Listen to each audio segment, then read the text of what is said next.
The mahogany desk between us might as well have been a chasm. I stared at my father across the polished surface of his former office.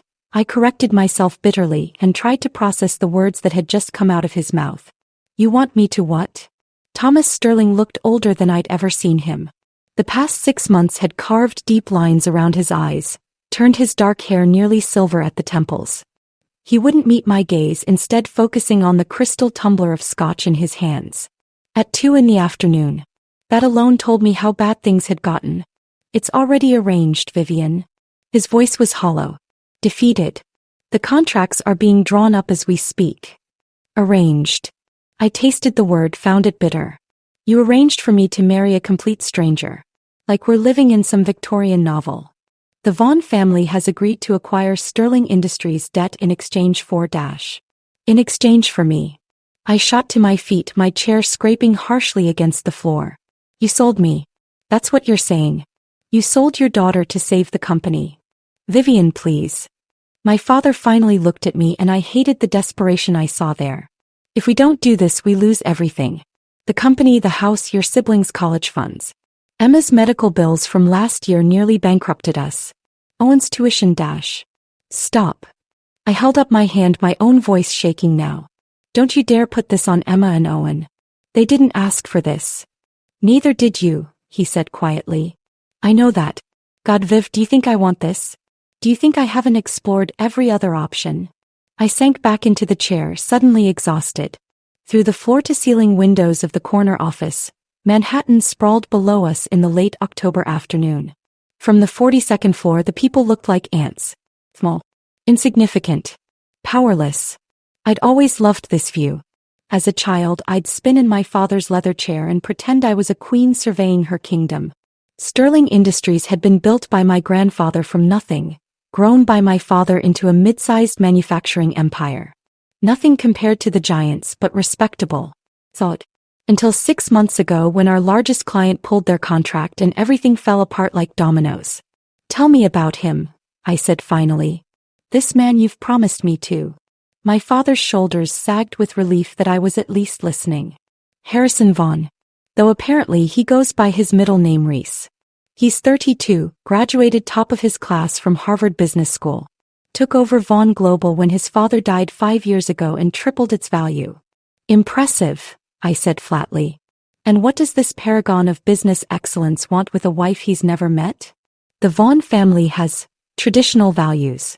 His grandfather, Montgomery Vaughn, controls the family trust.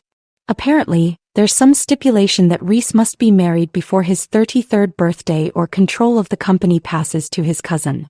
My father consulted the papers in front of him. He turns 33 in 6 weeks. So he's as desperate as we are. Perhaps. My father's lips twitched in what might have been the ghost of a smile. Though I doubt Harrison Vaughn would characterize himself as desperate. Rhys, I corrected automatically. You said he goes by Rhys. Right. Rhys Vaughn. My father straightened the papers, a nervous habit I recognized. There will be a prenuptial agreement, of course. The marriage would be for 1 year. After that, if either party wishes to dissolve the arrangement, you would each walk away with what you brought into it. Except I'm bringing nothing but debt and he's bringing millions. He's bringing 50 million to be precise.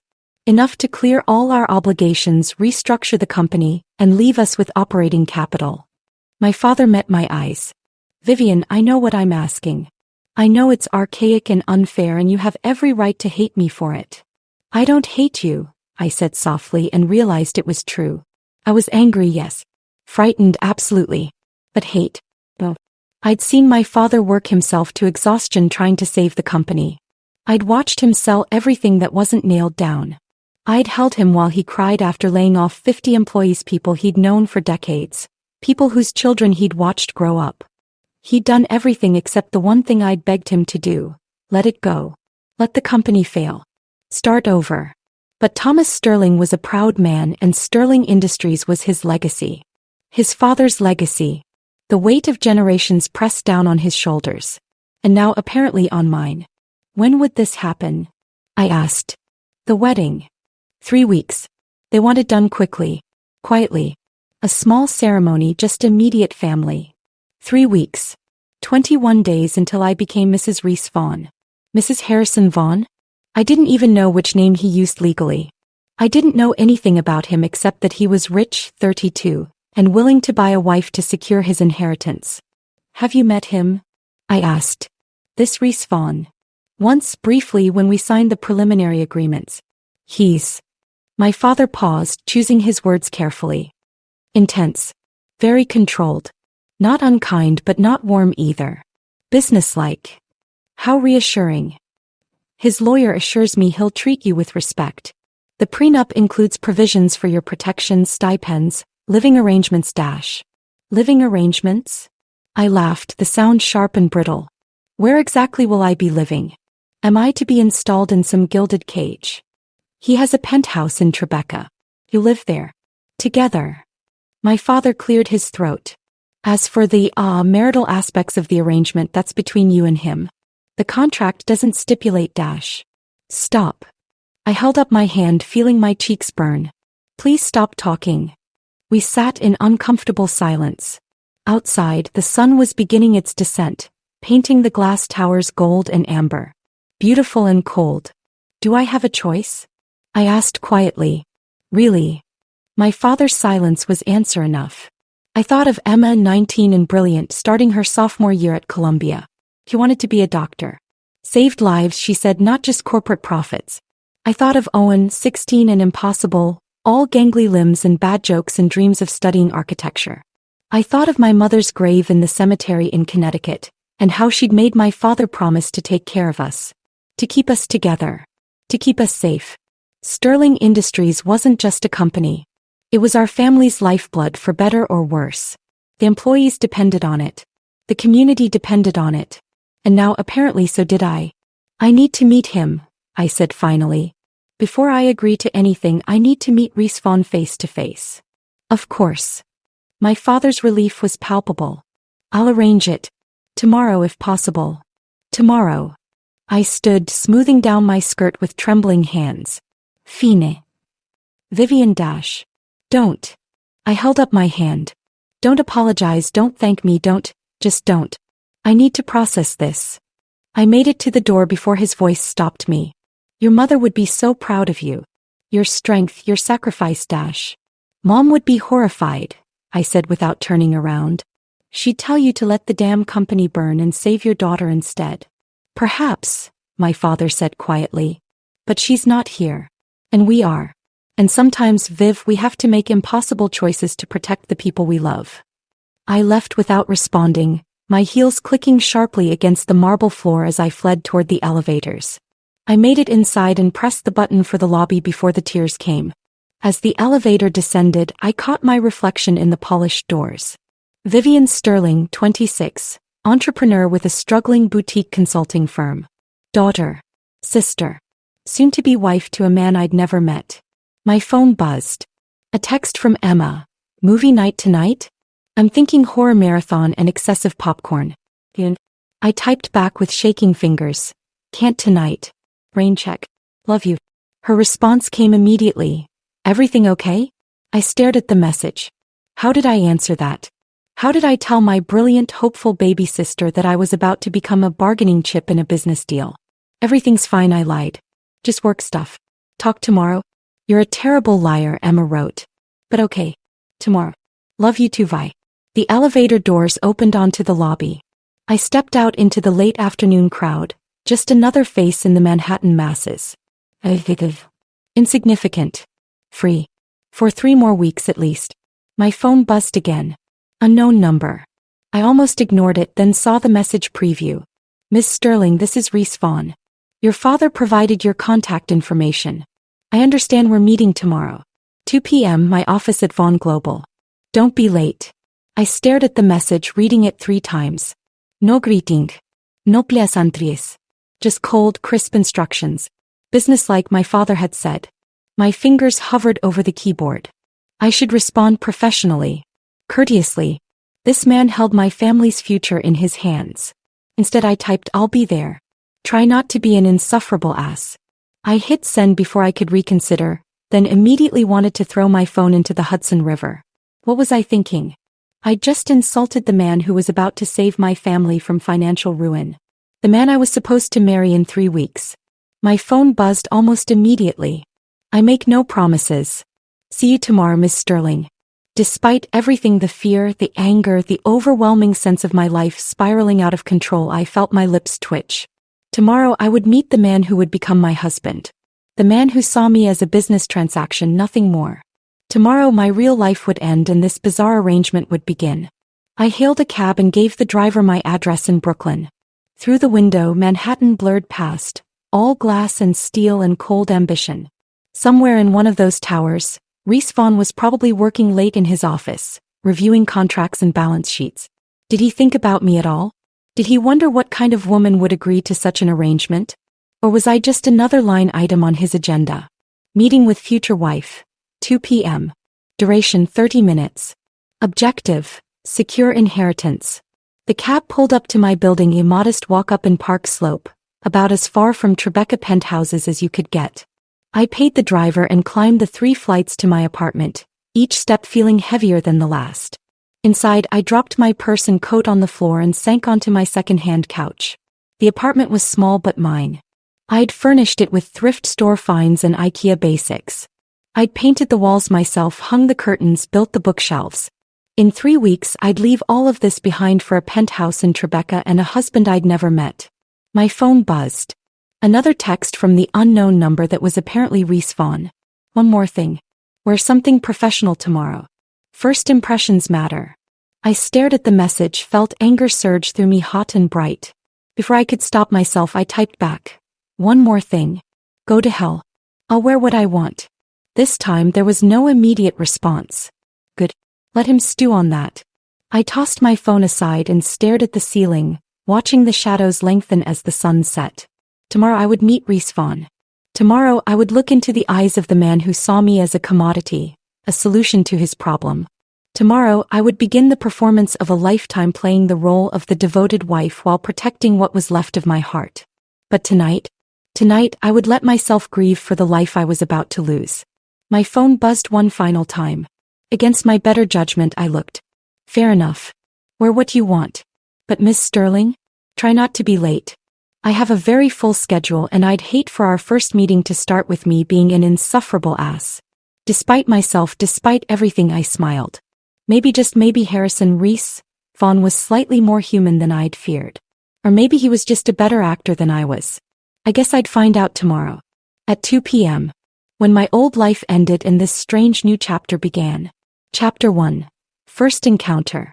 Vaughn Global occupied the top 15 floors of a gleaming tower in Midtown, all steel and glass and quiet, understated power. The kind of building where even the elevator music sounded expensive. I dressed carefully that morning, calculated act of rebellion wrapped in professional veneer. Charcoal gray pencil skirt, silk blouse the color of good Merlot, black heels that added 3 inches to my 5'6" frame. My dark hair was swept up in a neat twist, minimal jewelry, subtle makeup. Professional. Polished. Completely appropriate.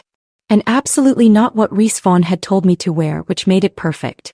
The elevator opened directly into the executive floor reception area. Minimalist decor, abstract art that probably cost more than my yearly rent, and a receptionist who looked like she'd stepped out of a fashion magazine. Vivienne Sterling, I said, my voice steadier than I felt. I have a 2 o'clock with Mr. Vaughn. The receptionist's smile was practiced, professional. Of course, Miss Sterling. Mr. Vaughn is expecting you. If you'll follow me. She led me through a maze of glass-walled offices where beautiful people did important things with expensive computers. Everyone looked busy. Everyone looked successful. Everyone belonged here in a way I absolutely did not. We stopped at a set of double doors at the far end of the floor. Corner office, naturally. The receptionist knocked once, then opened the door without waiting for a response. Miss Sterling is here, Mr. Vaughn. Send her in. The voice was deep, crisp, and carried an edge of command that probably came naturally to men who ran billion-dollar empires. I stepped inside and the door closed behind me with a soft, final click. The office was massive, at least twice the size of my entire apartment. Floor-to-ceiling windows offered a panoramic view of Manhattan. One wall was lined with law books and business journals.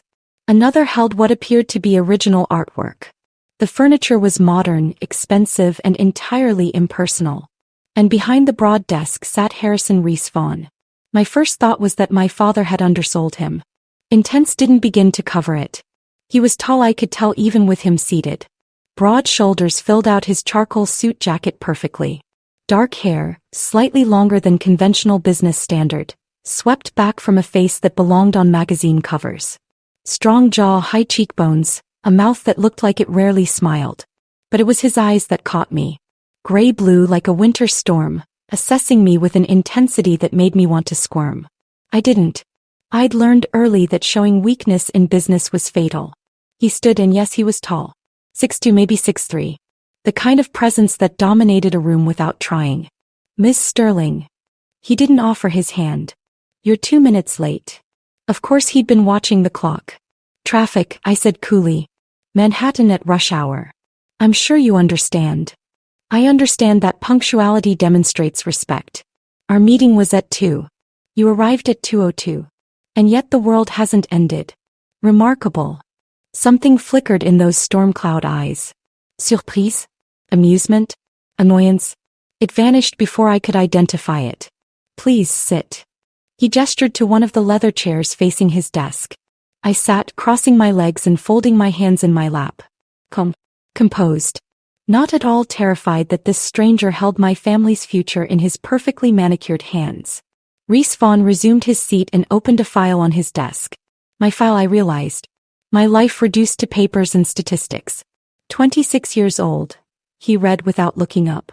Graduated from NYU with a degree in business administration. Started your own consulting firm 3 years ago, Sterling Solutions. Current client list includes 6 small to mid-size companies. Revenue last year was modest but growing. He finally looked up. "You're smart. Ambitious. Independent. Is this a job interview or a prenup meeting?" "Both, in a sense. I like to know who I'm doing business with." "And that's what I am. A business transaction. Isn't that what this arrangement is?" He leaned back in his chair, studying me. "Let's not pretend otherwise, Miss Sterling. You need money. I need a wife. It's a mutually beneficial arrangement, nothing more." The bluntness should have stung. Instead, I found it almost refreshing. At least he wasn't pretending this was anything other than what it was. "Fine," I said. "Then let's discuss terms. I've reviewed the preliminary contract my father showed me. I have concerns." One dark eyebrow rose fractionally. "Concerns? You expect me to live in your penthouse, attend social functions as your wife, essentially put my entire life on hold for a year, and in exchange, you'll pay off my family's debts. That hardly seems equitable." "I'm offering $50 million. I'd say that's quite equitable. $50 million to save my family's company. What do I get? Besides financial security for your family? A year of living in luxury, access to social circles that could benefit your career, and connections that most people spend decades trying to cultivate." He tilted his head slightly. "What more do you want, Miss Sterling?" What did I want? My freedom. My life back. To not be sitting here negotiating the terms of my own arranged marriage. But since I couldn't have any of that, "I want a stipend," I said. "Separate from the family debt. Money that's mine, not tied to Sterling Industries." "How much?" $10,000 a month. For my personal use, no strings attached. $5,000. 8. Done. He made a note on the contract. What else? I'd expected more pushback. The easy agreement unsettled me. "I want to maintain my consulting business. I'm not giving up my career to play housewife. I wouldn't ask you to. As long as your professional obligations don't interfere with your duties as my wife, I have no objection." Duties. I tasted the word. Define duties. Attending business functions. Charity galas. Family dinners. The occasional photo opportunity. His gaze held mine, unreadable. Maintaining the appearance of a happily married couple. In public. In public, he agreed. What we do in private is our own concern. I understood what he wasn't saying. Separate bedrooms. Separate lives. A marriage in name only. Relief ward with something else. Disappointment? Ridiculous. I didn't want this man. I didn't even know him. But looking at him now, the sharp intelligence in his eyes, the the controlled power in every movement, the way he commanded the space around him. I couldn't deny he was attractive. Devastatingly so. Which made this arrangement all the more dangerous. What about after? I asked. When the year is up? Clean break. The prenup stipulates that you keep your stipend earnings and any business assets you've acquired. Keep Vaughn Global. Your family keeps Sterling Industries free and clear. And if one of us wants out before the year is up? There's a penalty clause. If you break the contract, your family forfeits Sterling Industries. If I break it, I forfeit control of Vaughn Global. He said it matter-of-factly, like he was discussing stock options. I assume neither of us wants to face those consequences. So we're both trapped. We're both motivated to see this through. He closed the file. Anything else? 1,000 things. 1,000,000 questions. But most of them had nothing to do with contracts and everything to do with the man sitting across from me. What kind of person agreed to this? What was he running from? What had made him so controlled, so careful, so determined to keep everything including his marriage as a business transaction? But I didn't ask any of that. Instead I said, when you text me, use my first name. Not Ms. Sterling. If we're going to pretend to be married, we should probably pretend to be on familiar terms. Something shifted in his expression. When you're late to our meetings, I'll use whatever name I want, Ms. Sterling. I was 2 minutes late because of traffic. You were 2 minutes late because you wanted to establish control. To show me you won't be pushed around. He stood, walking around the desk with predatory grace. I understand the impulse. But understand this. I don't tolerate games. If you agree to this arrangement, you show up on time, you honor your commitments, and you don't waste my time with petty power plays. He stopped in front of me, close enough that I had to tilt my head back to maintain eye contact. Close enough that I could smell his cologne, something expensive and masculine that made my pulse quicken traitorously. And if you keep trying to control me with arbitrary rules and condescending lectures, I said, rising to my feet, this arrangement is going to be a very long year for both of us. We stood toe to toe, nearly touching. The air between us felt electric, charged with tension that wasn't entirely hostile. His eyes dropped to my mouth for a fraction of a second. You wore red. I wore wine. There's a difference.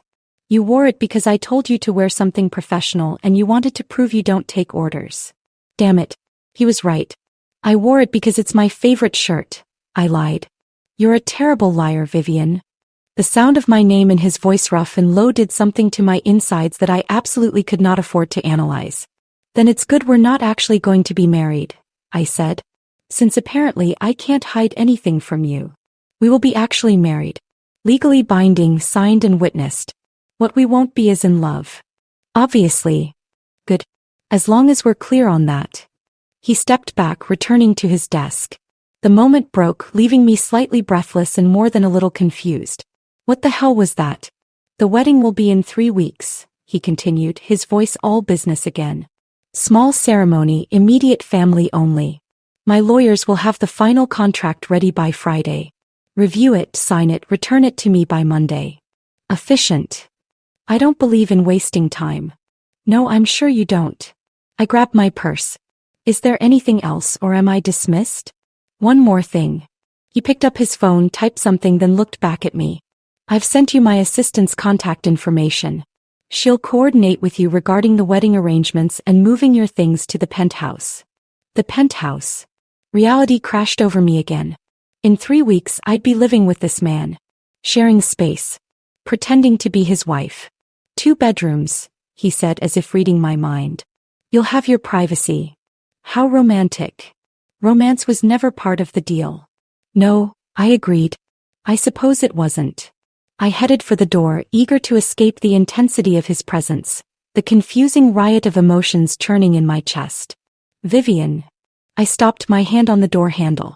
Turn back. He was standing by the window now, silhouetted against the Manhattan skyline. Powerful. Untouchable. Lonely. The last thought came unbidden and unwelcome. Yes. The red suits you, he said quietly. Even if you did wear it to spite me. Before I could respond, he turned back to the window, dismissing me without another word. I left, my heart pounding, my mind racing. 3 weeks. In 3 weeks, I'd marry Rhys Vaughn in a ceremony that meant everything and nothing. In 3 weeks, My life as Vivienne Sterling would end and my life as Mrs. Vaughn would begin.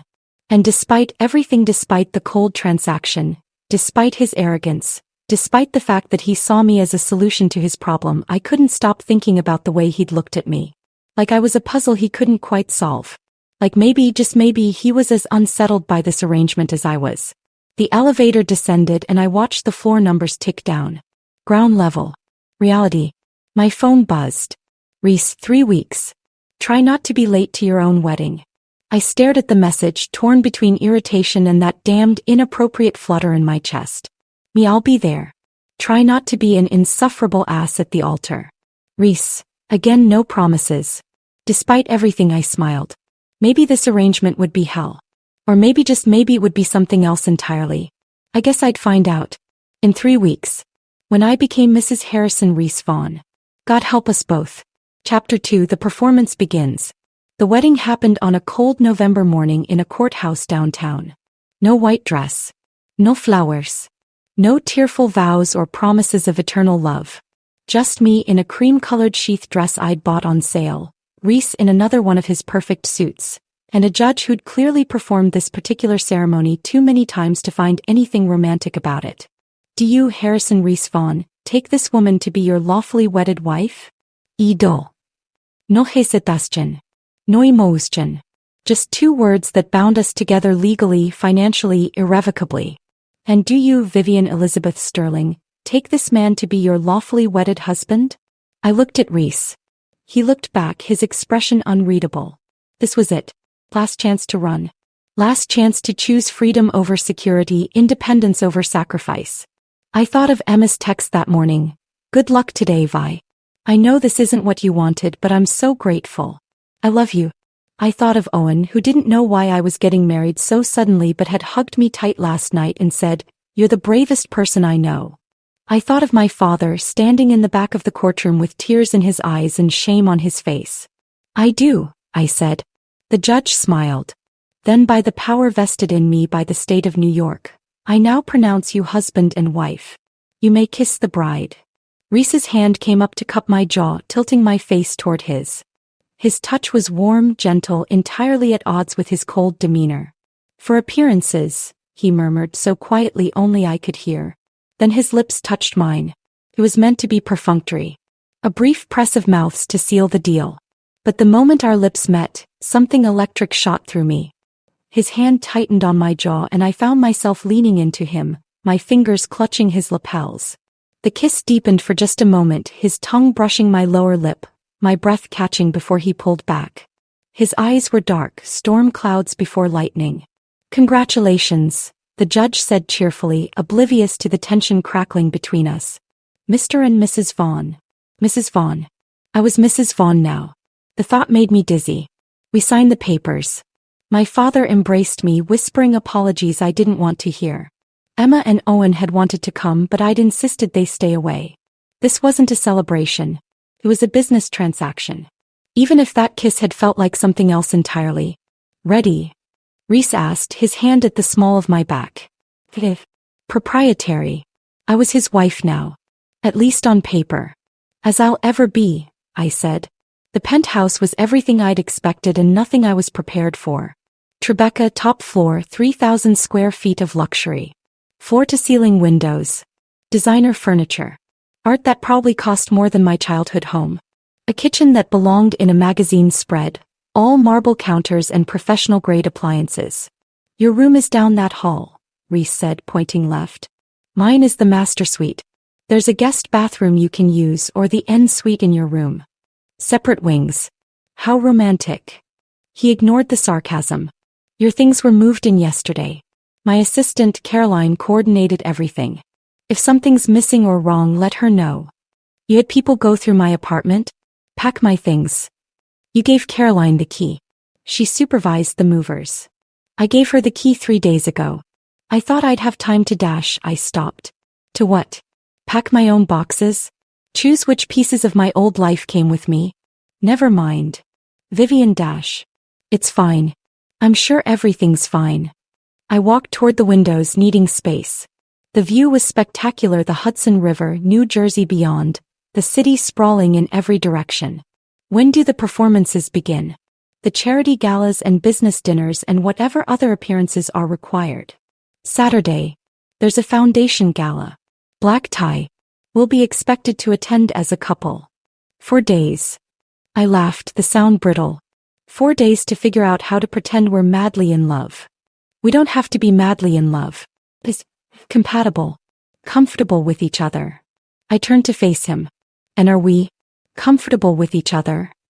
He was standing in the middle of our living room, hands in his pockets, watching me with those unreadable eyes. We will be, he said. We don't have a choice. There's always a choice, Rhys. Is there? He moved closer and I fought the urge to step back. You chose to marry me. I chose to marry you. Now we both live with those choices. For a year. For a year, he agreed. He was close now, close enough that I could smell his cologne again. After which we'll both be free to resume our separate lives. Can't wait, I muttered. Something flickered across his face. Hurt? Anger. Before the mask slammed back into place. I'll leave you to get settled. I have calls to make. He retreated to what I assumed was his office, leaving me alone in the cavernous penthouse. My phone buzzed. Emma again. How was it? Are you okay? Call me when you can. I typed back, fine. Beautiful place. Talk soon. Then I walked down the hallway to my new room. It was larger than my entire apartment had been. King-size bed with expensive linens. Walk-in closet already filled with my clothes, looking shabby next to the empty space clearly meant for a more extensive wardrobe. My books on built-in shelves. My laptop on the desk by the window. My things in someone else's space. I sat on the bed and stared at my left hand. The wedding band felt foreign white gold, simple, elegant. Expensive. I was married. To a man I barely knew. A man whose kiss had set my entire body on fire. A man who looked at me like I was a problem to be solved, an obligation to be managed. This was going to be the longest year of my life. Saturday arrived too quickly. I'd spent the intervening days exploring the penthouse, enormous, avoiding Rhys, mostly successful, and trying to maintain some semblance of my normal life, complete failure. My consulting clients were confused about my sudden marriage and new address. Emma kept calling with questions I couldn't answer. Owen sent me memes about the married life that made me want to cry. And Rhys? Rhys was a ghost. He left early, came home late, spent his evenings in his office with the door closed.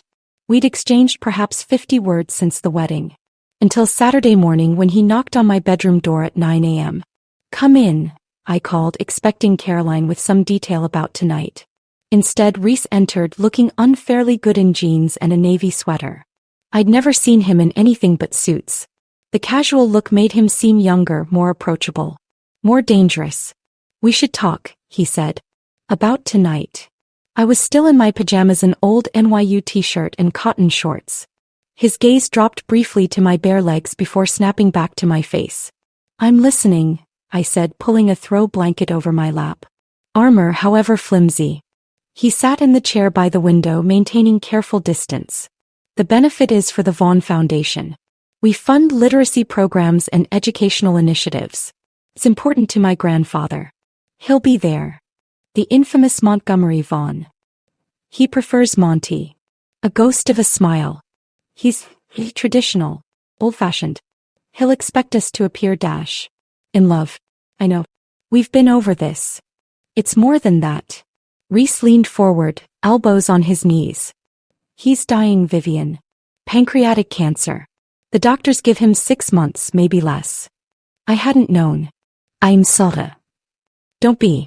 He's lived a full life. Built an empire. Raised a family. He's ready. Rhys's voice was steady, but I caught the grief underneath.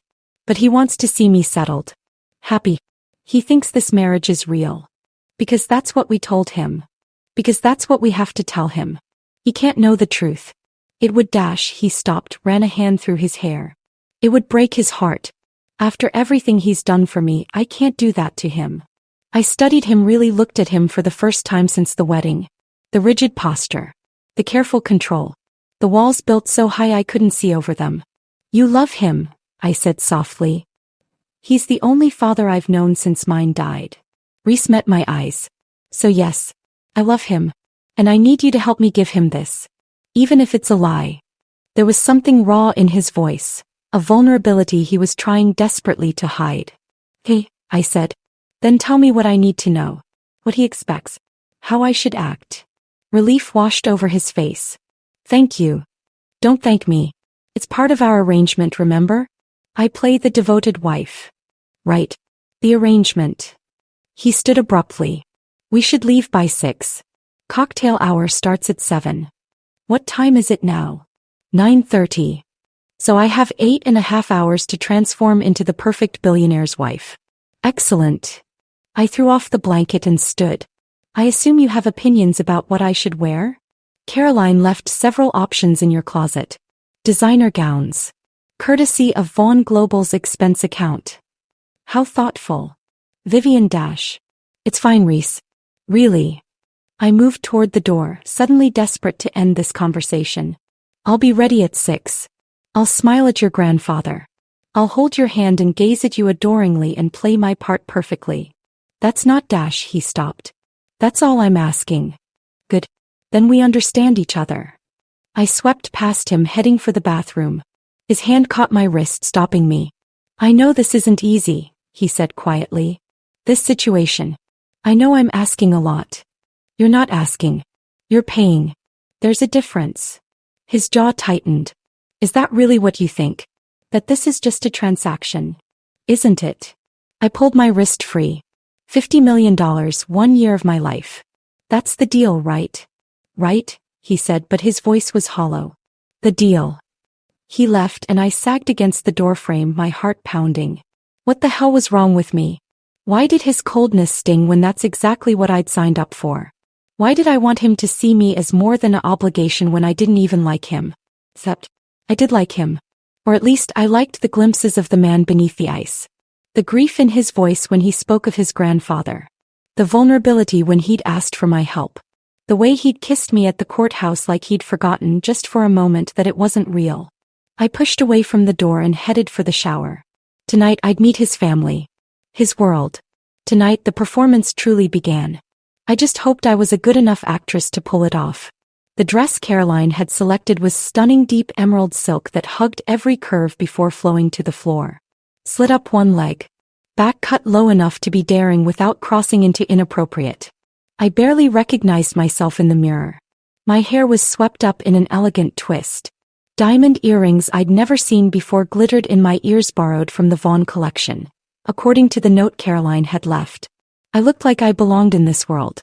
Like I was born to wear designer gowns and million-dollar jewels. The illusion was perfect. Vivienne.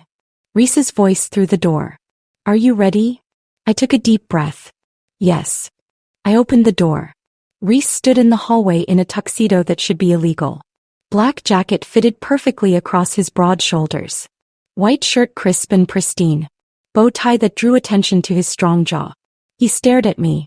Just stared. Is it okay? I asked, suddenly self-conscious. Caroline chose it, but if you'd prefer dash. You're beautiful. The words hung between us, simple and devastating. Thank you, I managed. Nice. As well. Nice. God, what an inadequate word. He extended his arm. Shall we? I slipped my hand through his elbow, felt his muscle tense beneath my touch. Rhys. I said as we headed for the elevator. Yes. How did your grandfather meet your grandmother? Was theirs an arranged marriage too? He was quiet for a long moment. No. They met at a bookstore. She was reaching for a book on the top shelf. He offered to help. She told him she could manage just fine on her own. Let me guess. He was charmed by her independence. He says he fell in love with her right there between the stacks of dusty novels. They were engaged within 3 months. Married for 47 years before she died. That's actually beautiful. It's a fairy tale. He looked at me as the elevator arrived. Real life doesn't work that way. No, I agreed, stepping into the elevator. I suppose it doesn't. But as the doors closed and we descended toward the waiting car, toward the gala and his grandfather and the performance that would define the next year of our lives, I couldn't help but wonder. What would it be like if this were real? If Rhys had met me in a bookstore, helped me reach a book, fallen for my stubborn independence? What would it be like if we'd chosen each other instead of being forced together by circumstance and desperation? The thought was dangerous. Foolish.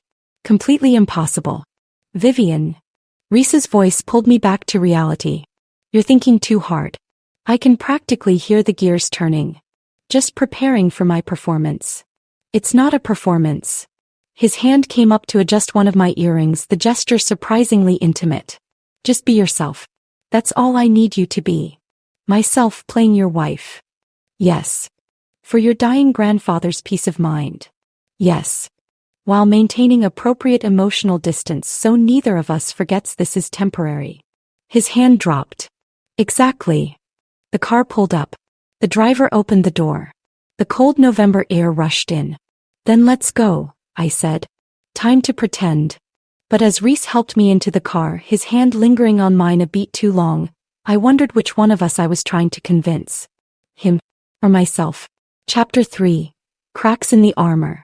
The Metropolitan Club was exactly the kind of place I'd expected, all marble columns and crystal chandeliers and old money pretension. The kind of place where the wait staff probably earned more than I had at my consulting firm. Rhys's hand rested at the small of my back as we entered, a gesture that appeared possessive to observers but felt oddly protective.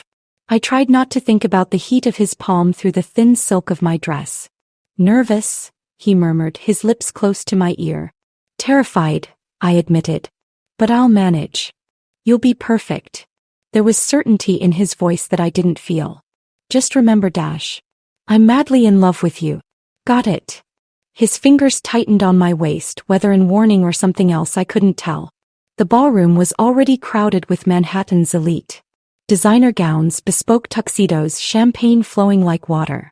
Conversations about summer homes in the Hamptons and winter skiing in Aspen. A world I'd only ever glimpsed from the outside. Rhys. A woman's voice, cultured and cold. There you are. I turned to see a stunning woman approaching us mid-50s, impeccably dressed, with Rhys's eyes and a smile that didn't reach them. Mother, Rhys said, and I heard the tension in the single word. This is Vivienne. My wife. Victoria Vaughn's gaze swept over me with the precision of a jeweler appraising a questionable diamond. How unexpected. Rhys didn't mention he was seeing anyone, and suddenly we receive a wedding announcement. It was rather sudden, I said, extending my hand. It's lovely to meet you, Mrs. Vaughn. She took my hand limply, barely making contact. Please call me Victoria. After all, we're family now. The word family dripped with skepticism. And what is it you do, Vivienne? I run a consulting firm. Sterling Solutions.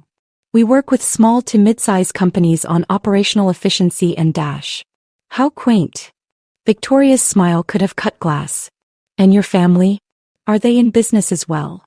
My father ran a manufacturing company. Sterling Industries. Sterling.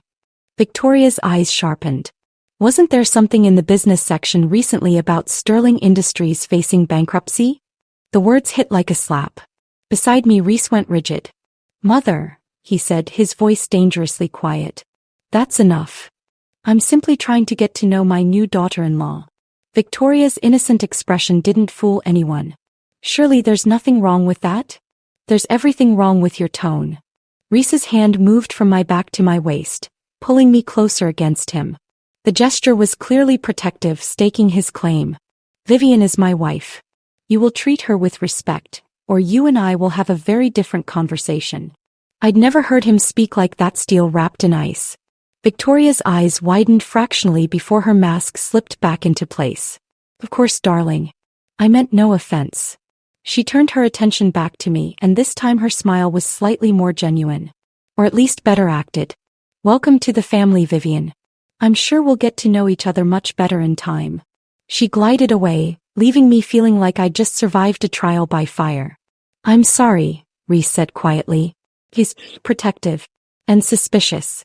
She probably suspects this marriage is exactly what it is. I finished. Can you blame her? We got married 3 weeks after meeting. That's not exactly normal. Nothing about my family is normal. He grabbed 2 champagne flutes from a passing waiter, handed me one. Come on. Let's get this over with. Grandfather is waiting. Montgomery Vaughn was holding court near the far windows, surrounded by admirers and sycophants. But when he saw Rhys approaching, his weathered face lit up with genuine joy. There he is. My grandson, the groom. He was smaller than I'd expected. Age and illness had shrunk him, but his presence still commanded attention. Bright blue eyes that missed nothing. And this must be the bride who stole his heart. I felt Rhys tense beside me. The lie we were about to tell this kind old man felt heavier here, face to face with his dying hope. Grandfather, Rhys said, and the warmth in his voice was unmistakable. This is Vivienne. Call me Monty, dear girl. Everyone does. He took my hand in both of his papery skin, surprising strength. Let me look at you.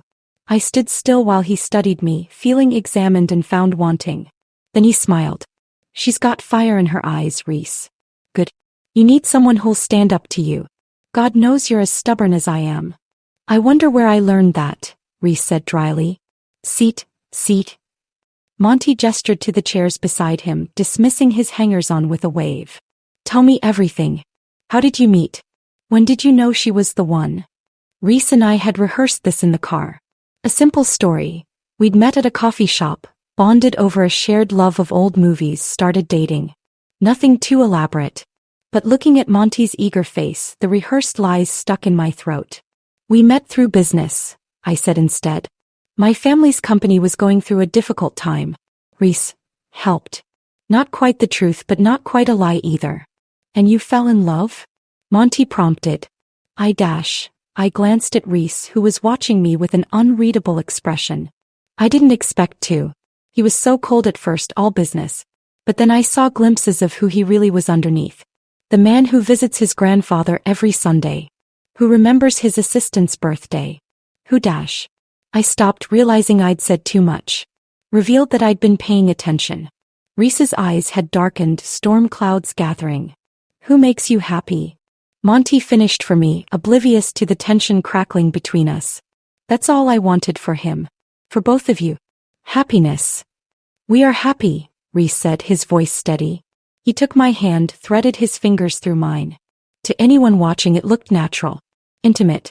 Aren't we, darling? The endearment sent an unexpected shiver through me. Deliriously, I managed.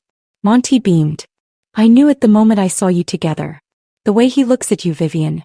That's not something that can be faked. If only he knew. A nurse appeared at Monty's elbow. Mr. Vaughn, it's time for your medication. Bah. Always interrupting at the good parts.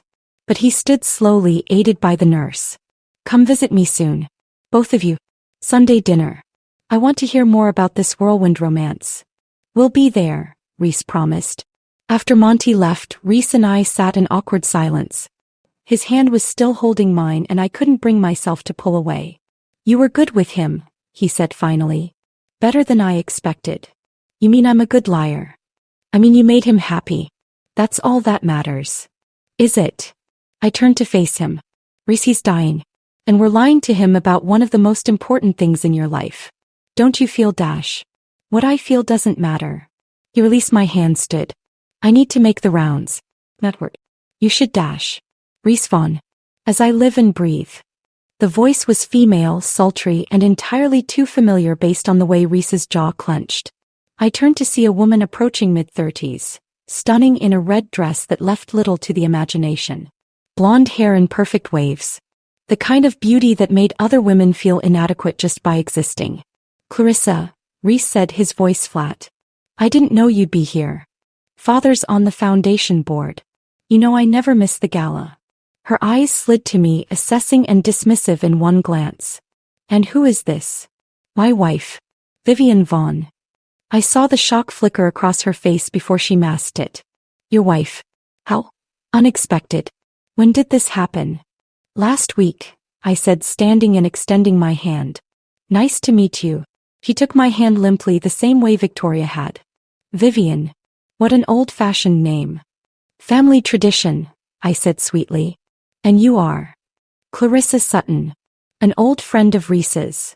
The emphasis on old friend made it clear she'd been much more than that. We used to be very close. Didn't we, darling? Rhys's hand came to my waist again, pulling me against his side. That was a long time ago. Not that long. Clarissa's smile was sharp as glass. What was it, Rhys? 2 years since we last saw each other.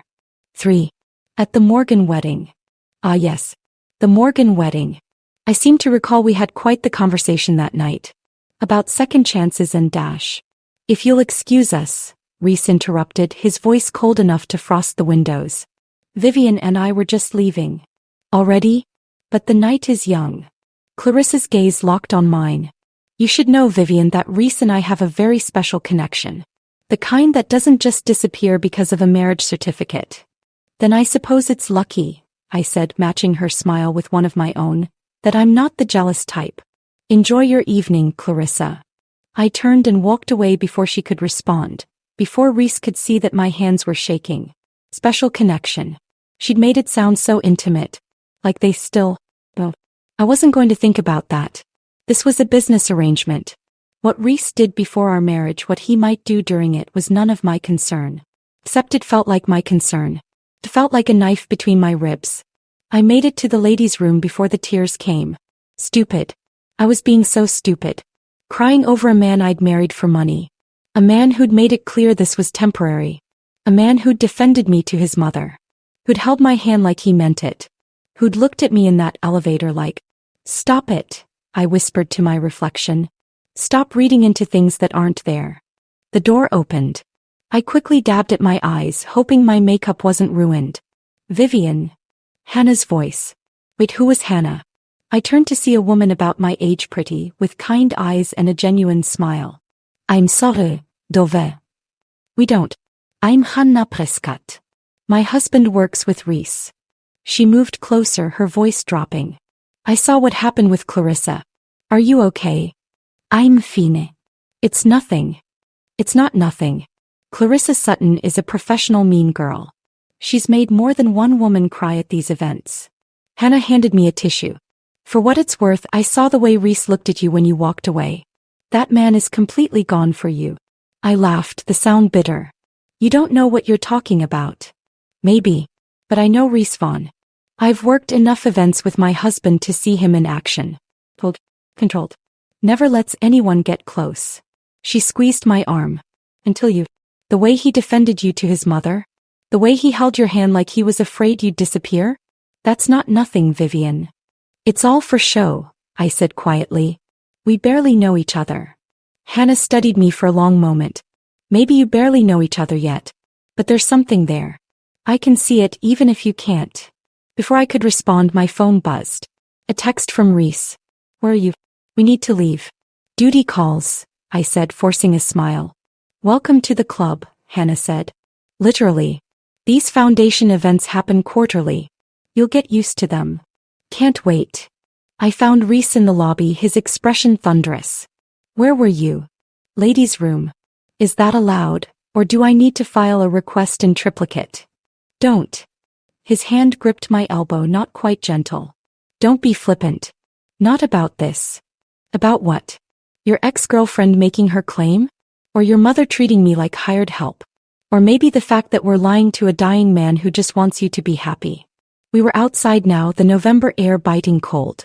The valet was bringing the car around, which meant we had maybe 60 seconds before we had to continue this conversation in closer quarters. I didn't ask for this, Rhys said, his voice low and furious. Any of this.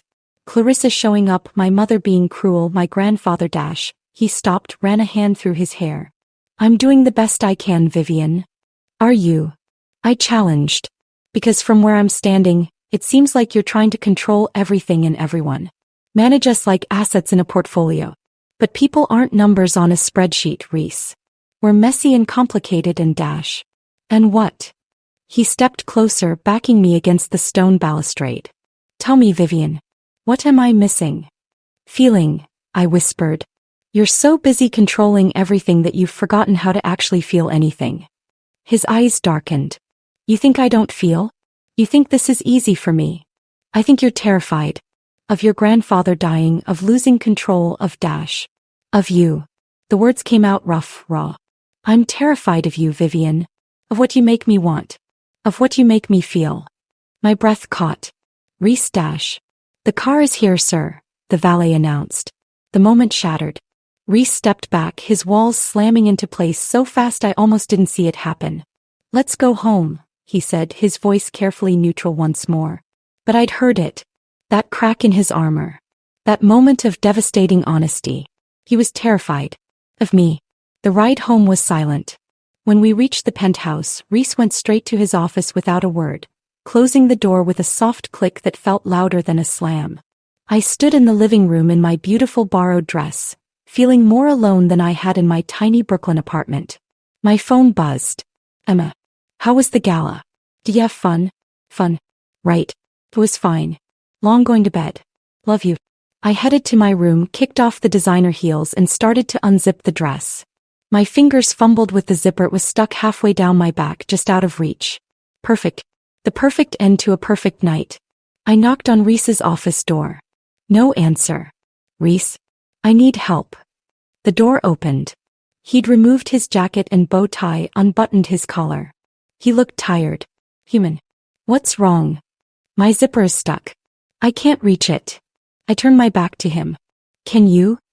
His fingers brushed my bare skin as he found the zipper. I felt him hesitate, his hand warm against my spine. There's an art to these things, he murmured, working the zipper carefully. You have to there. The zipper slid down, exposing my back. I should have thanked him and left. Instead, I stood frozen as his fingers traced the newly revealed skin featherlight. Rhys, I whispered. I meant what I said. His voice was rough. You terrify me.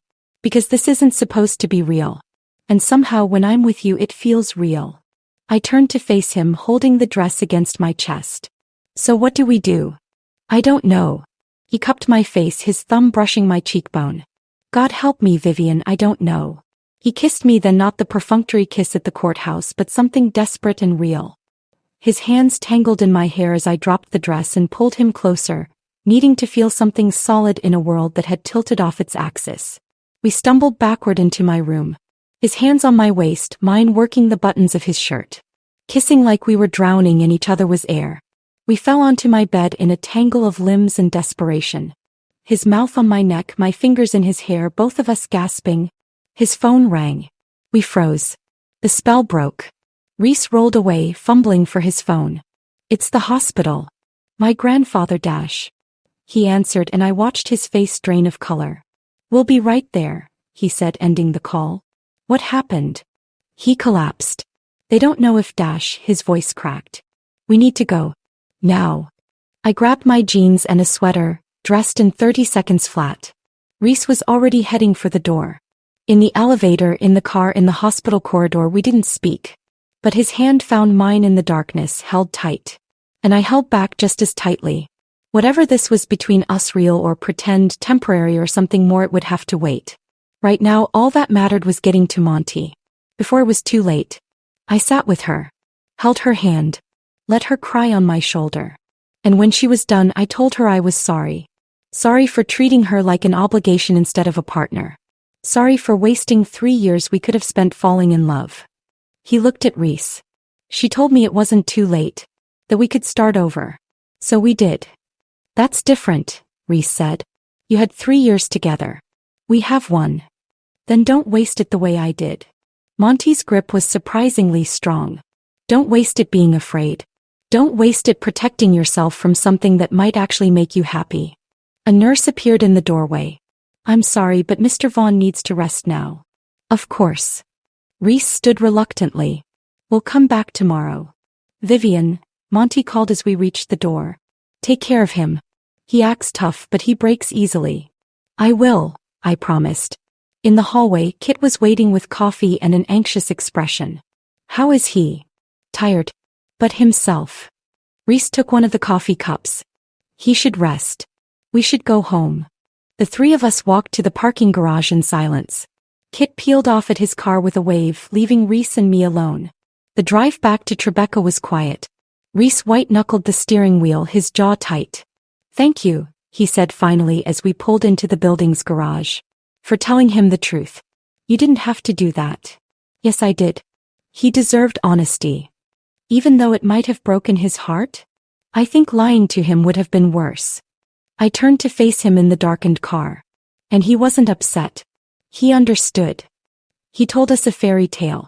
About arrangements turning into love stories. That's not reality, Vivienne.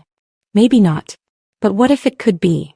Rhys's eyes met mine, storm clouds in the darkness. What are you saying? I'm saying maybe Monty has a point. We have a year together. We could spend it as strangers following a contract. Or we could actually try to dash. I stopped, unsure how to finish. Try to what? Fall in love. Rhys laughed, but it sounded hollow. That's not how this works. How do you know? Have you ever tried? I tried once. It ended badly. Clarissa. Yes, Clarissa. He got out of the car and I followed him to the elevator. 3 years ago. We were engaged. 2 weeks before the wedding, I came home early and found her in bed with my best friend. I sucked in a breath. Rhys, I'm so sorry. Don't be. It taught me a valuable lesson. Love is just another word for giving someone the power to destroy you.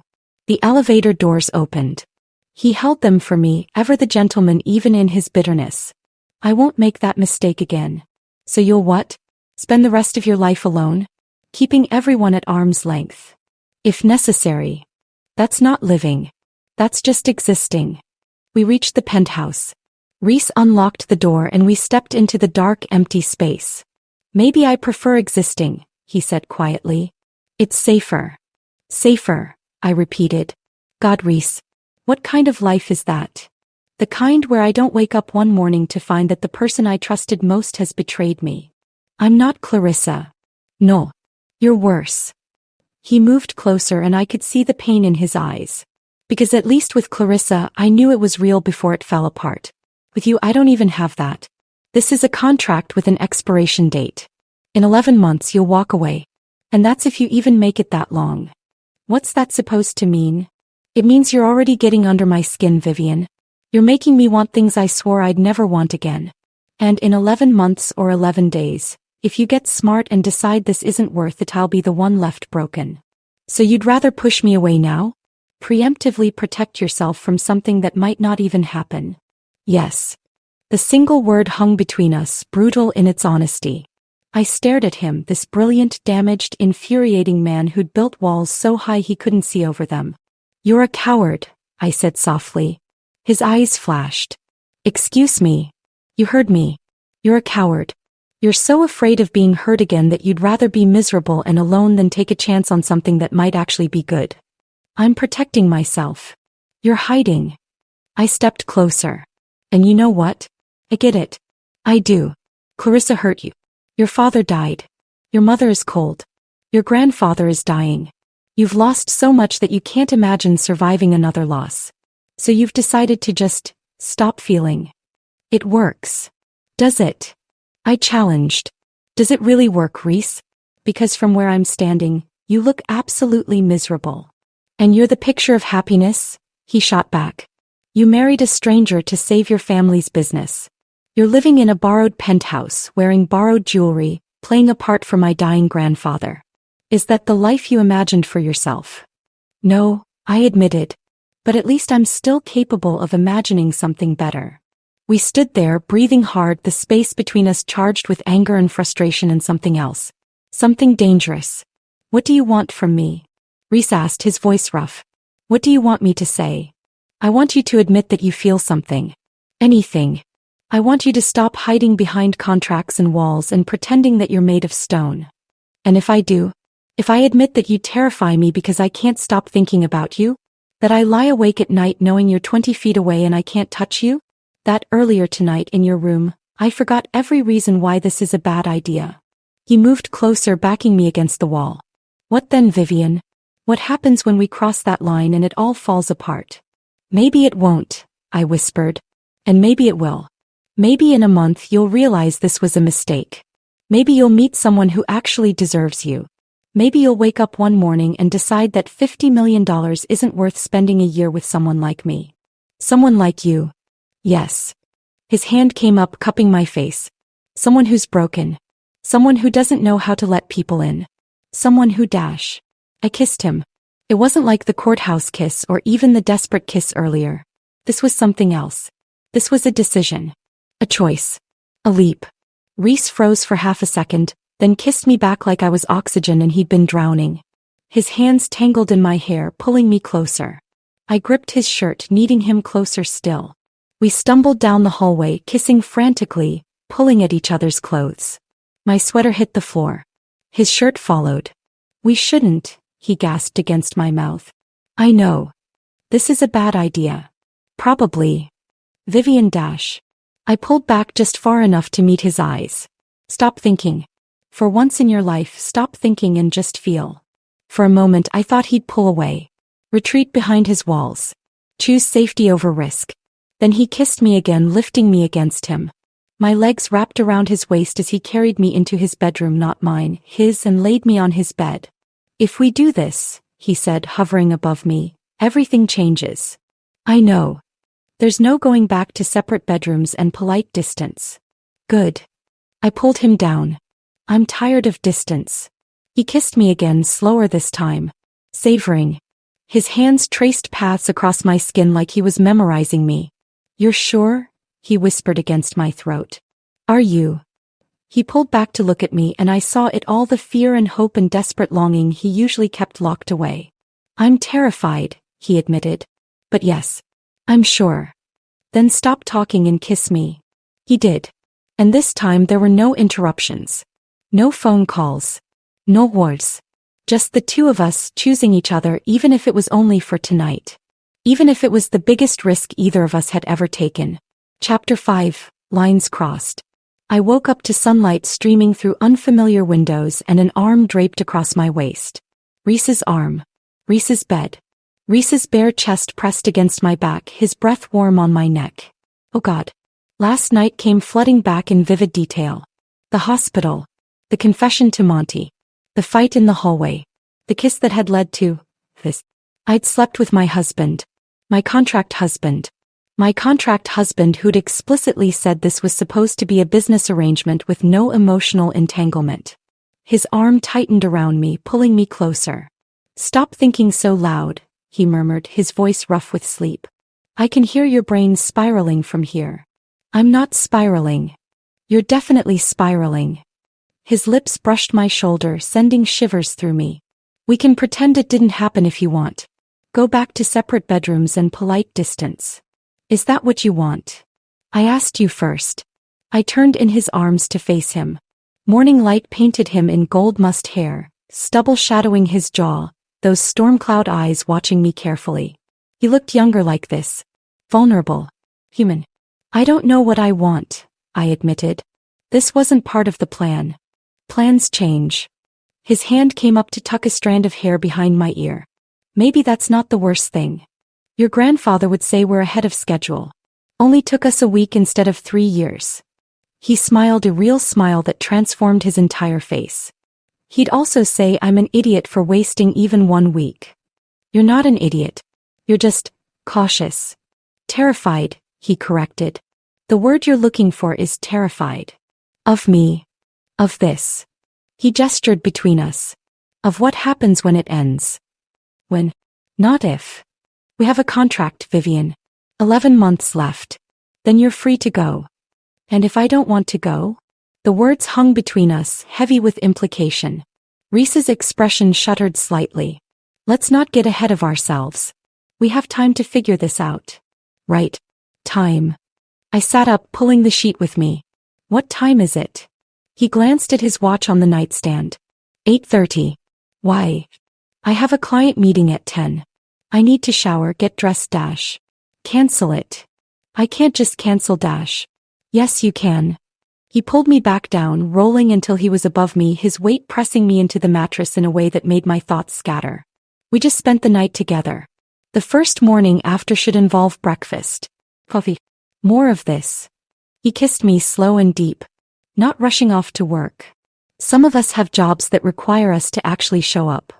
I am showing up. Just not to an office. Another kiss, this one trailing down my throat. This is much more important. My phone rang, shattering the moment. I reached for Itema's name on the screen. I have to take this, I said. It's my sister. Rhys rolled off me with a sigh. Fine. But tell her to make it quick. I answered, pulling on Rhys's discarded shirt as I walked toward the window. Hey, Eminesia. V. Finally.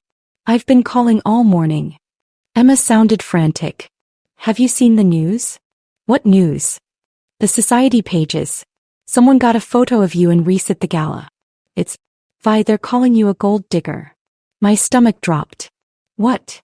There are articles, blog posts, Twitter threads, all speculating about your whirlwind romance, and how convenient it is that Sterling Industries suddenly got a cash infusion right after your wedding. Emma's voice was tight. Dad's getting calls. Reporters are asking questions. They're digging into our finances, Vi. I closed my eyes. Of course this would happen. We'd been so careful at the gala, but careful wasn't enough when you were married to one of Manhattan's most eligible bachelors. Send me the links, I said. I'll deal with it. How? They're saying, Vi, they're saying horrible things about you. About us. I'll handle it. I promise. Just don't talk to any reporters, okay? And tell Dad and Owen the same thing. After I hung up, I found Rhys had gotten out of bed and pulled on pajama pants. He was reading something on his phone, his expression dark. You've seen it, I said. Caroline sent me alerts an hour ago. I was hoping you'd sleep through it. He looked up. I'm sorry. This is my fault. I should have anticipated the media attention. It's not your fault. We knew this would be public. Public, yes. But not this. He showed me his phone. The headline made my stomach turn. Vaughn heir marries mystery woman, family business saved weeks later. Coincidence? Below it was a photo from the gallery's hand on my waist, looking at me with an expression I hadn't realized was so intense. To anyone looking, it would seem like desire. Possession. Maybe it had been. The article was worse. Speculation about my modest background. Questions about the timing of our marriage and Sterling Industries' sudden financial reversal. Quotes from sources close to the family, suggesting Victoria disapproved. Victoria, I said. She talked to them. She wouldn't. Rhys stopped. Actually, she absolutely would. Damn it. What do? Nothing. We ignore it. It'll blow over in a few days when the next scandal breaks. Rhys, they're camping outside my father's house. They're calling my business clients. This isn't going to just blow over. His jaw tightened. Then we'll issue a statement. Simple. Direct. We're in love. The timing is coincidental. Please respect our privacy. Will anyone believe that? Does it matter? He moved closer, taking my hands. Let them think what they want. We know the truth. Do we? I pulled my hands free. What is the truth, Rhys? That we started as a business arrangement? That we're still technically only committed to 11 more months? That last night was... What? A complication. Last night was ... He stopped, seemed to struggle for words. Last night was real. Whatever else this is, whatever started it, last night was real. My phone rang again. My father this time. I should take this. Vivienne ... I should take this, I repeated and retreated to my bedroom. My father sounded exhausted. I'm so sorry, sweetheart. I never meant for this to blow back on you. It's not your fault, Dad. Isn't it? I'm the one who pushed you into this marriage. I'm the one who couldn't keep the business afloat. And now you're being dragged through the mud because I failed. You didn't fail. And I chose this, remember? I went into it with my eyes open. Did you? His voice was soft. Because from where I'm sitting, it looks like you're in deeper than either of us anticipated. He wasn't wrong. I can handle it, I said. Just keep Emma and Owen away from the reporters. I'll figure out the rest. After we hung up, I showered quickly and got dressed. When I emerged, Rhys was in the kitchen making coffee, fully dressed in one of his perfect suits. I have to go to the office, he said without preamble. PR crisis management. Caroline's already fielding calls. I need to coordinate our response. Right. Of course. Will you be here when I get back? The question caught me off guard. Where else would I be? I don't know. Your father's house? Your sister's place? Anywhere but here, dealing with the fallout of being married to me. I moved closer, took the coffee cup he'd poured for me. I'm not going anywhere, Rhys. This is my mess too. Something flickered in his eyes, relief? Gratitude. Before he masked it. I'll be home by 6. We'll figure this out together. Together. Right. He kissed me quick and hard, then left. I stood in the silent penthouse with my coffee, watching the city wake up below, and wondered what I'd gotten myself into. My phone buzzed. A text from an unknown number. Enjoying your 15 minutes of fame, Mrs. Vaughn? Just wait until they find out what else you're hiding. I stared at the message, my blood running cold. Who was this? And what did they think they knew? By noon I'd given up on working. Every time I tried to focus on client files, my phone would buzz with another notification. Another article. Another speculation.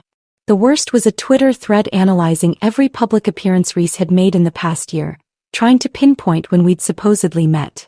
The author had come to the conclusion that we couldn't have been dating more than a month before the wedding. They weren't wrong. But seeing it laid out like that, evidence of our deception made my stomach churn. I was pacing the living room when the doorman called up. Mrs. Vaughn? You have a visitor. A Miss Clarissa Sutton. Of course. Of course Clarissa would show up now.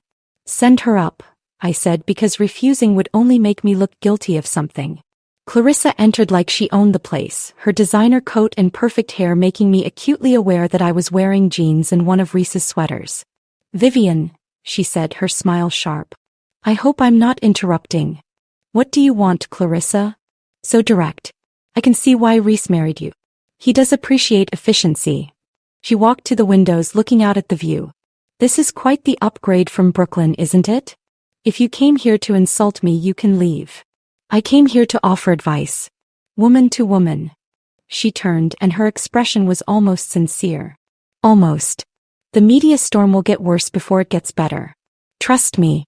I've been through it. When you and Rhys were engaged. Before that, actually. When my family's company went bankrupt and everyone assumed I was only dating Rhys for his money. She sat on the couch uninvited. Sound familiar? This is different. Is it? Let me guess, your family needed money, his family needed. What? A wife to satisfy some requirement? And you both thought, why not make a deal? That's none of your business. Maybe not. But here's what is my business. Rhys Vaughn breaks easily. He acts tough, builds his walls, pretends nothing touches him. But when he falls hard. And when he breaks, he shatters. What's your point? My point is that when this arrangement ends, and it will end, Vivienne, they always do make sure you're the one who walks away. Because if you let yourself care, if you let yourself fall for him, he will destroy you. She stood. Not intentionally. He's not cruel. But he's broken, and broken people break everything they touch. Like he broke you? Like I broke him, she corrected softly. I chose someone else. Someone safer. Someone who didn't terrify me with how much I could love him. And Rhys has never forgiven himself for not being enough. That's not his fault. You cheated, Dash. I know what I did. Clarissa's mask slipped, showing genuine regret. And I've regretted it every day since. But knowing it was my fault doesn't make Rhys any less damaged. Doesn't make him any more capable of trusting someone again. Why are you telling me this? Because despite what you might think, I don't hate you. I don't even hate Rhys. I just don't want to watch him go through another heartbreak. And I don't want you to be collateral damage when his walls come back up. She headed for the door. Take my advice or don't. But protect yourself, Vivienne. Before it's too late. After she left, I sat on the couch and stared at nothing. Was she right? Was I setting myself up for heartbreak by letting last night mean something? My phone rang. Rhys. Hey, I answered. Hey. How are you holding up? I'm fine. Clarissa stopped by. Silence. Then, what did she want? To warn me about you, apparently. Tell me you're broken and I should run before you shatter me. She's not wrong. His voice was tight. About the broken part, anyway. Rhys Dash. I'm leaving early. Should be home by 4. We need to talk. The words every relationship dreaded. About what? About us. About what happens next. About Dash. He paused. Just, don't leave before I get there. Please. I told you I'm not going anywhere. Promise me. I promise. But after we hung up, I couldn't shake the feeling that everything was about to fall apart. Rhys came home at 3:30 looking exhausted and wired. He'd loosened his tie and his hair was mussed like he'd been running his hands through it. We need to go public, he said without preamble. Do an interview. Tell our story, the one we want people to hear. You want to do an interview?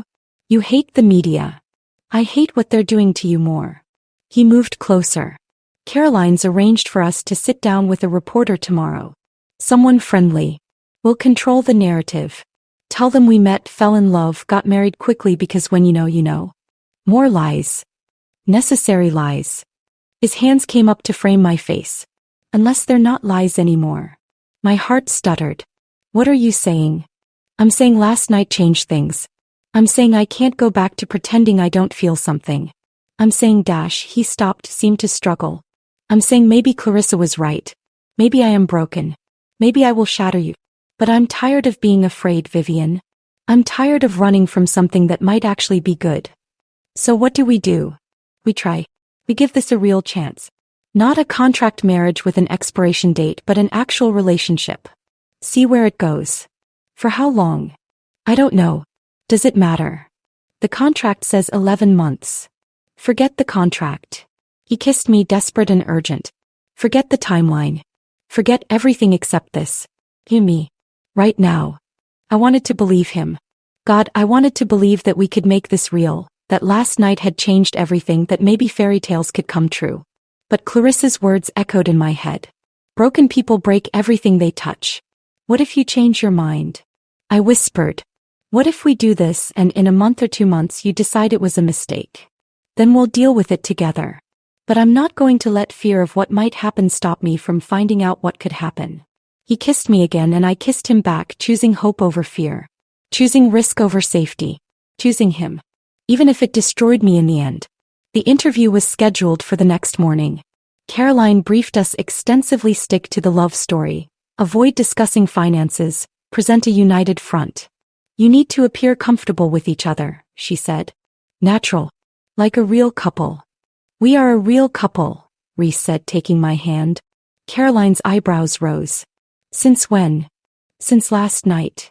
He said it matter-of-factly, like announcing a business merger. We've decided to make this work.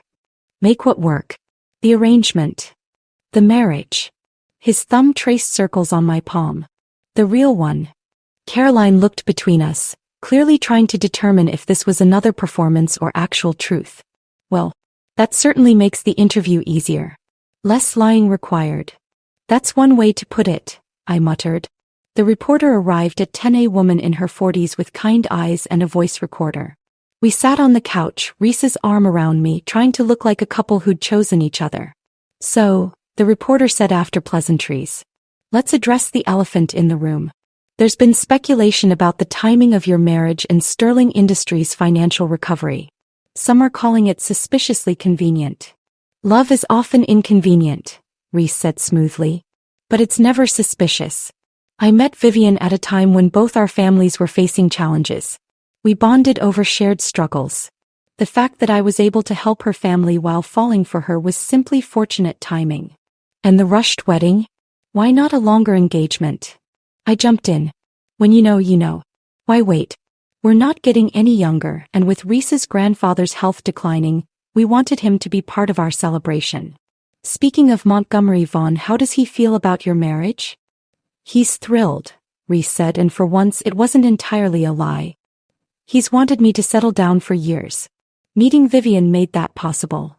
The interview continued. Softball questions we'd prepared for, carefully constructed answers that painted us as a love story rather than a business arrangement. But then the reporter asked, what made you fall in love with Vivienne, Rhys? What was the moment you knew? Rhys was quiet for a beat too long. I felt him tense beside me. She challenged me, he said finally. From the first moment we met, she refused to let me hide behind my walls. She called me out when I was being an ass. She made me want to be better than the person I'd become. He looked at me and something in his eyes made my breath catch. I knew I loved her when I realized I'd rather risk being broken again than spend my life without her. The reporter smiled. And you, Vivienne? When did you know? I couldn't look away from Rhys. Couldn't pretend this was just another performance. I knew when he showed up at the hospital for his grandfather and held my hand like he was afraid I'd disappear, I said softly. When he defended me to his mother even though it cost him. When he looked at me like I was worth taking a risk on. I paused. I knew when I stopped being afraid of what would happen if I fell and started being afraid of what would happen if I didn't. It wasn't a lie. Every word was devastatingly true. The interview wrapped up. The reporter thanked us. Caroline showed her out. Rhys and I sat on the couch in silence. Did you mean it? He asked finally. What you said. Did you? I asked first. Yes. My voice was barely a whisper. I meant it. Every word. He pulled me into his arms, kissed me like he was drowning. Then we're in trouble, he murmured against my lips. Because I meant it too. And just like that, everything changed. This wasn't a contract anymore. It was real. God help us both. Chapter 6. The Breaking Point. 3 days after the interview aired, life almost felt normal. The media storm had quieted to a dull roar. The articles shifted from accusatory to curious to, finally, cautiously approving. The Vaughn love story, one headline read. From business deal to real deal, how Rhys Vaughn found love. They only knew. Except, maybe it wasn't entirely fiction anymore. Rhys came home for dinner now instead of working until midnight. We ate together, talked about our days, fell into bed together like we'd been doing it for years instead of days. He kissed me goodbye in the mornings. Texted me during the day. Asked about my clients. Felt like a relationship. A real one. Which is why I should have known it was too good to last. I was in the penthouse office. Rhys had cleared out a space for me, complete with a new desk and high-speed internet, when my phone rang. Unknown number. Hello. Mrs. Vaughn. The voice was male, professional, unfamiliar. This is James Chin from the Manhattan Business Journal. I'm working on a story about Sterling Industries and was hoping to get a comment. My stomach tightened. I'm not sure what you'd need from me. My father runs Sterling Industries. Actually, that's what I wanted to discuss. We've obtained documents showing that Vaughn Global's acquisition of Sterling Industries' debt included some unusual provisions. Provisions that weren't part of the public announcement. I don't know what you're talking about. Don't you? According to our sources, the debt acquisition was contingent on your marriage to Rhys Vaughn. In fact, there's a clause stating that if the marriage ends before the 12-month mark, Vaughn Global can call in the full debt immediately. The room tilted. Where did you get that information?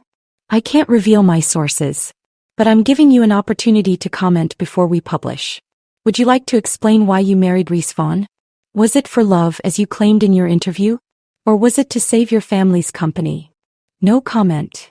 I hung up with shaking hands. Oh God. Oh God, oh God, oh God. Someone had leaked the contract. Not just the financial details, but the marriage clause. The timeline. Everything. I called Rhys immediately. He answered on the first ring. I'm in a meeting. Someone leaked the contract, I said. A reporter just called me. He knows about the marriage clause. About the timeline. Everything. Silence. Then, I'll be home in 20 minutes. Don't talk to anyone else. He hung up. I sat at the desk staring at my phone, watching it light up with incoming calls. Other reporters. Blog requests. Social media messages. The vultures were circling. Rhys came through the door 17 minutes later, his expression thunderous. Tell me exactly what he said. I repeated the conversation word for word. Rhys listened, his jaw getting tighter with each sentence. Damn it. He pulled out his phone, dialed. Caroline, we have a situation. Someone leaked the contract. Yes, the marriage clause. I need you to call legal. Now. He hung up and turned to me. Pack a bag. We're leaving. Leaving? Rhys, we can't just dash. We can and we will. By tonight, this place will be swarming with reporters. We need to be somewhere they can't find us until we figure out our next move. Where? My grandfather's estate. It's private, gated, and most importantly, off the grid. He was already moving toward his bedroom. Pack for a few days. Casual clothes. We leave in 30 minutes. I wanted to argue. Wanted to say running made us look guilty. But looking at his face, the fear beneath the fury, I just nodded and went to pack. The drive upstate took 3 hours, most of it in tense silence. Rhys white-knuckled the steering wheel while I refreshed my phone obsessively, watching the story spread like wildfire across the internet. Fun marriage a sham? Sources claim billion-dollar contract included marriage clause. Did Vivienne Sterling marry for money? Inside the alleged contract marriage. Rhys Vaughn's wife responds to gold digger allegations. No comment. Stop reading them, Rhys said. You're only torturing yourself. How did this happen? Who would leak the contract? Someone with access to the legal documents. Someone who wanted to hurt us. Or someone who wanted to hurt my family. His hands tightened on the wheel. Caroline's running down everyone who had access. When we find them dash. What? What will you do, Rhys? Fire them? Sue them? The damage is already done. Then we fix it. We deny it. We say the reporter's sources are unreliable. Are we going to lie under oath? Because that's where this is headed. You know it is. He didn't answer, which was answer enough. The Vaughn estate emerged from the trees like something out of a Gothic novel, all stone and ivy and old money grandeur. The gate opened automatically as we approached, and Rhys pulled up to the main house. My grandfather isn't here, he said as we got out. He's still at the hospital. But the staff will have prepared rooms for us. Rooms? Plural. Force of habit. I'll tell them we only need one. He grabbed our bags and headed inside. The interior was as impressive as the exterior: antique furniture, oil paintings, a grand staircase that belonged in a museum. A housekeeper appeared immediately, greeting Rhys with obvious affection. Mr. Vaughn, we didn't expect you until the weekend. Change of plans, Martha. This is my wife, Vivienne. Martha's eyes lit up. Your wife. Oh, Mr. Montgomery will be so pleased. Come. I'll have the master suite prepared. Actually, we'd like to be left alone for a few days. No staff in the house. Just stock the kitchen and give us privacy. Martha looked surprised but nodded. Of course, sir. Whatever you need. After she left, Rhys led me upstairs to a suite that was bigger than my entire Brooklyn apartment had been. 4-poster bed. Sitting area with fireplace. Windows overlooking acres of forest. This was my grandfather's room, Rhys said, before he moved to the city for medical treatment. It's the most private space in the house. I walked to the window, looking out at the darkening forest. Running away. That's your solution. It's called strategic retreat. He came up behind me, his hands on my shoulders. We need time to figure out our next move. Can't do that with reporters camped outside. There is no next move, Rhys. The truth is out. We lied in that interview. We told the world this was a love story when it started as a contract. Started as, he emphasized. Past tense. What we have now dash. What do we have now? I spun to face him. A few good days? Some great sex? That doesn't change how this began. It doesn't change the fact that we're both here because of a business arrangement. Is that all you think this is? Great sex and good company? I don't know what to think anymore. I moved away from him, needing space. A week ago we were strangers following a contract. Then we slept together and suddenly we're in love? You don't find that convenient? Convenient? His voice went dangerously quiet. You think falling for you has been convenient? You think lying awake at night wondering if you're going to wake up one morning and realize you've made a terrible mistake is convenient? Maybe I have made a terrible mistake. Maybe we both have. The words hung between us, cruel and cutting. Rhys's expression shuddered. If that's what you think, then maybe we should stick to the original contract. 11 months. Separate bedrooms. Professional distance. Maybe we should. Fine. He grabbed his bag and headed for the door. Where are you going? I asked. Guest room. Since apparently we're back to being strangers. The door closed behind him, leaving me alone in the massive bedroom. I sank onto the bed and put my head in my hands. What was I doing? Why had I said those things? Because I was scared. Because everything was falling apart, and lashing out at Rhys felt safer than admitting how much I needed him. My phone buzzed. Emma. Vi, what's going on? These articles. Tell me they're not true. Tell me you didn't marry him just for the money. I stared at the message, unsure how to respond. Because the articles were true. I had married him for the money. At least initially. The fact that I'd fallen for him along the way didn't change that. I typed back. It's complicated. I'll call you soon. Love you. Then I turned off my phone and lay back on the bed, staring at the ceiling. How had everything gone so wrong so fast? I must have fallen asleep because when I opened my eyes, the room was dark and someone was knocking on the door. Vivienne. Rhys's voice. Are you awake? Come in. He entered, still in his suit pants and dress shirt, looking exhausted. I made dinner. If you're hungry. You cooked. Martha left lasagna. I heated it up.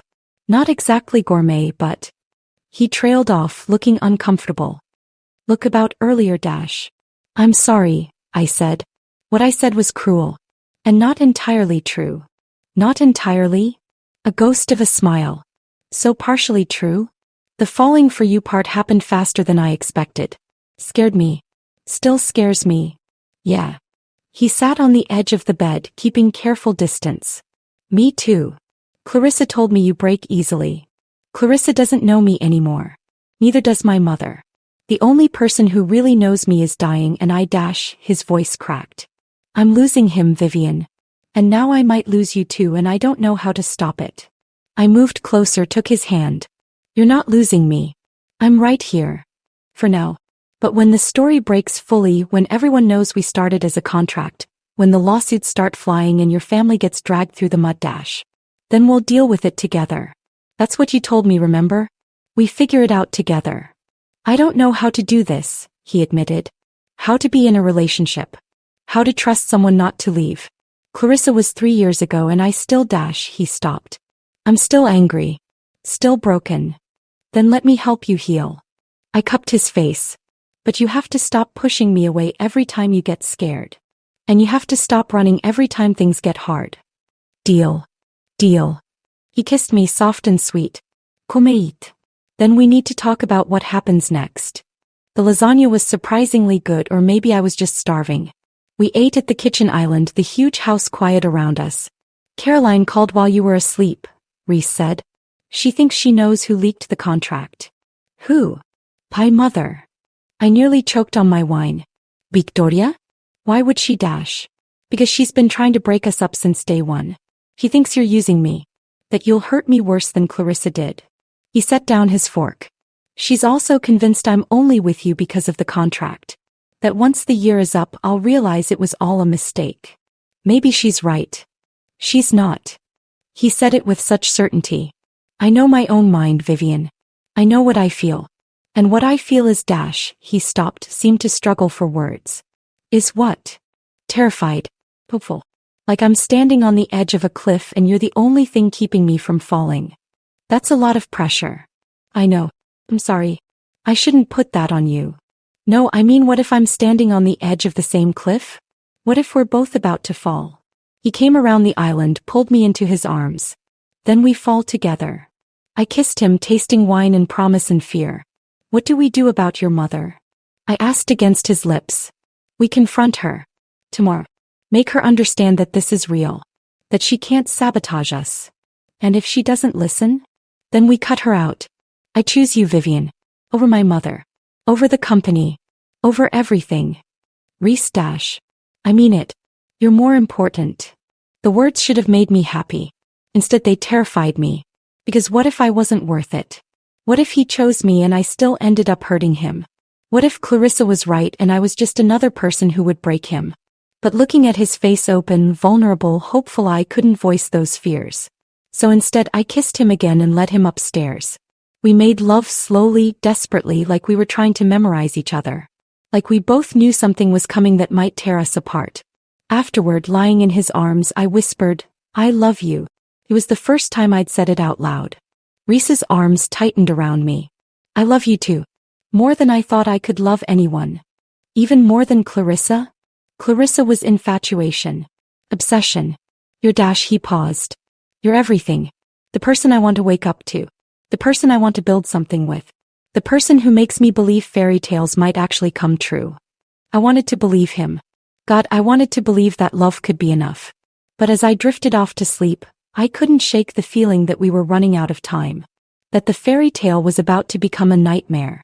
And that when it did, love might not be enough to save us. We woke to pounding on the front door.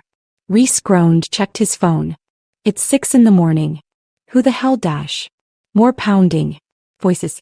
Not reporter. Security wouldn't have let them through the gate. We threw on clothes and rushed downstairs.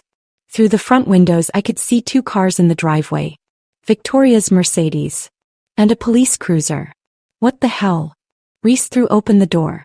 Victoria stood there in full makeup and a designer coat, despite the early hour. Behind her were 2 police officers looking uncomfortable. Mother. What is this? This, Victoria said, her voice cold, is an intervention. Officers, please tell my son why you're here. One of the officers cleared his throat. Mr. Vaughn, we have a warrant to search the premises for documents related to financial fraud and contract manipulation. What? Rhys's voice was deadly quiet. On whose authority? Your mother filed a complaint alleging that Mrs. Vaughn coerced you into a fraudulent marriage contract. That she and her family conspired to manipulate you for financial gain. I felt the blood drain from my face. That's not we didn't. This is absurd, Rhys said. Officer, I'm going to need to see that warrant. And then I'm calling my lawyer. Victoria's Maíz. By all means, darling. Call your lawyer. But I think you'll find that when everything comes to light, you'll thank me for protecting you. She looked at me and her eyes were triumphant. Welcome to the family, Vivienne. I hope it was worth it. Chapter 7. The Grand Gesture. The police search took 4 hours. 4 hours of watching strangers rifle through Rhys's grandfather's home, looking for evidence of a crime that didn't exist. 4 hours of Victoria standing in the foyer like a sentinel, her expression cold and satisfied. 4 hours of knowing that everything we'd built was crumbling around us. Rhys spent most of it on the phone with his lawyers, his voice getting progressively more clipped and furious. I sat on the stairs watching it all unfold with a strange detachment. This was my fault. All of it. If I'd never agreed to the arrangement, if I'd found another way to save my family's company, Rhys wouldn't be here. He wouldn't be facing fraud accusations from his own mother. He wouldn't be tied to me. Nothing, the lead officer finally said, emerging from Rhys's grandfather's study. We've gone through every file, every document. There's no evidence of coercion or fraud. Victoria's composure slipped for just a moment. That's impossible. The contract clearly states . The contract states that 2 consenting adults entered into a mutually beneficial arrangement. Rhys's lawyer, a shark in a 3-piece suit who'd arrived an hour into the search, interrupted smoothly. Both parties were represented by counsel. Both parties signed willingly. There's nothing fraudulent about it. She manipulated him, Victoria insisted. Can't you see that? She needed money, he needed a wife, and she took advantage. Mother. Rhys's voice cut through her tirade like a blade. Enough. I'm trying to protect you. By having my home searched. By accusing my wife of fraud. By humiliating us both. He moved to stand beside me on the stairs, his hand finding mine. United front. You're not protecting me. You're trying to control me. Because you clearly can't be trusted to make rational decisions. You married a woman you barely knew. A woman whose family was bankrupt. A woman who had every reason to . To what? Love me? Is that so impossible to believe? Victoria's laugh was bitter. Love? Darling, don't be naive. She saw an opportunity and she took it. Just like Clarissa did. I flinched at the comparison. Rhys's hand tightened on mine. Vivienne is nothing like Clarissa, he said quietly. Clarissa left me for someone else. Vivienne stayed even when it got hard. Even when the media tore her apart. Even when you made it clear she'd never be welcome in this family. She stayed for the money . She stayed for me. His voice echoed through the grand foyer. And I love her.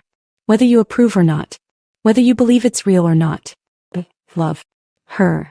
The words hung in the air, raw and honest and absolutely devastating.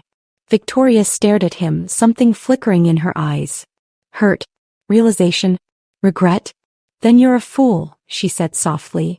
And when she breaks your heart, don't come crying to me. She left, the click of her heels on marble the only sound as she walked out of the house and out of our lives.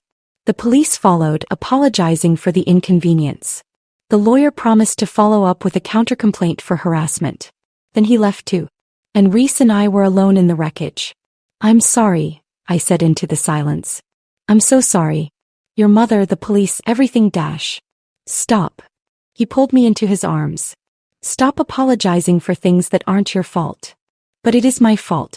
If I'd never agreed to this arrangement . Then I'd still be miserable. Still be alone. Still be the cold, controlled person I was before you crashed into my life and made me feel something again. He pulled back to look at me. My mother is wrong about a lot of things. But she's right about one. I am a fool. A fool for not seeing what you were from the beginning. And what's that? Everything I needed. Everything I was too afraid to ask for. He cupped my face. I love you, Vivienne. Not because of the contract. Not because you stayed. I love you because you're brave and stubborn and you call me on my bullshit. Because you make me want to be better than I am. Rhys dash. Let me finish. His thumb brushed my cheekbone. When the reporter broke the story, my first thought wasn't about the company or my reputation or even my grandfather. It was about losing you. About you realizing that this started as a transaction and deciding that's all it could ever be. I would never dash. Wouldn't you? You said it yourself yesterday. That maybe we both made a mistake. That this was just convenience. I had said that. In a moment of fear and self-protection, I'd lashed out with the worst thing I could think of. I was wrong, I said. I was scared. Everything was falling apart and instead of leaning on you, I pushed you away. We both did. He rested his forehead against mine. But I'm done being scared, Vivienne. I'm done protecting myself from the possibility of getting hurt. Because living without you would hurt worse than any betrayal ever could. What are we going to do? Your mother filed a police report. The story's everywhere. My family dash, my voice cracked. My father is getting death threats. Emma had to take a leave from school because reporters were harassing her. Owen can't go to his classes without being followed. I'm destroying them, Rhys. Just like I'm destroying you. You're not destroying anyone. My mother did this. She's the one who leaked the contract. She's the one who filed false charges. And she's going to face consequences for it. She's your mother. And you're my wife. My real wife. The woman I choose every single day. He kissed me soft and sweet. I should have chosen you publicly from the beginning. Should have told my mother to back off. Should have protected you better. You can't protect me from everything. Watch me. His phone rang. He ignored it. It rang again. You should answer that, I said. He checked the screen, frowned. It's Kit. Answer it. He did, putting it on speaker. What? Turn on the news, Kit said without preamble. Any channel. Now. We rushed to the living room. Rhys found the remote, flipped on the massive television mounted above the fireplace. Every news channel was showing the same thing. Victoria Vaughn being escorted out of Vaughn Global Headquarters by security. Shocking development as Victoria Vaughn has been removed from the Vaughn Global Board of Directors. Sources say the board met in an emergency session this morning after evidence emerged that Mrs. Vaughn had leaked confidential company documents to the press. Holy shit, Rhys breathed. There's more, Kit said over the phone. Grandfather. He's awake. And he's pissed. We broke every speed limit getting back to the city. Monty was sitting up in his hospital bed when we burst in, looking friendlier than before but with fire in his eyes that reminded me exactly where Rhys got his intensity. There you are, he said. Took you long enough. Grandfather Rhys started. Sit down. Both of you. Monty gestured to the chairs beside his bed. We need to talk. We sat. Monty studied us both for a long moment. I know everything, he said finally. About the contract. About the marriage clause. About how this whole thing started as a business arrangement. He held up his hand when Rhys tried to interrupt. Let me finish. The nurses here love to gossip. And I'm a dying old man who tips well. I've known for a week. My stomach dropped. You knew. Of course I knew. What do you take me for, a fool? He smiled slightly. But here's what else I know. Watching you two together, seeing how you look at each other, how you defend each other, how you've grown into something real that's not fake. That's not a performance. That's love. We should have told you the truth from the beginning, Rhys said. Maybe. But then I wouldn't have gotten to see you fight for something. Fight for someone. Monty reached out, took Rhys's hand. Your father was a good man. Brilliant. But he was afraid of risk. Afraid of failure. He played it safe and it made him miserable. I don't want that for you. I'm nothing like Dad. You're exactly like him. Same brilliance. Same fear. Same walls.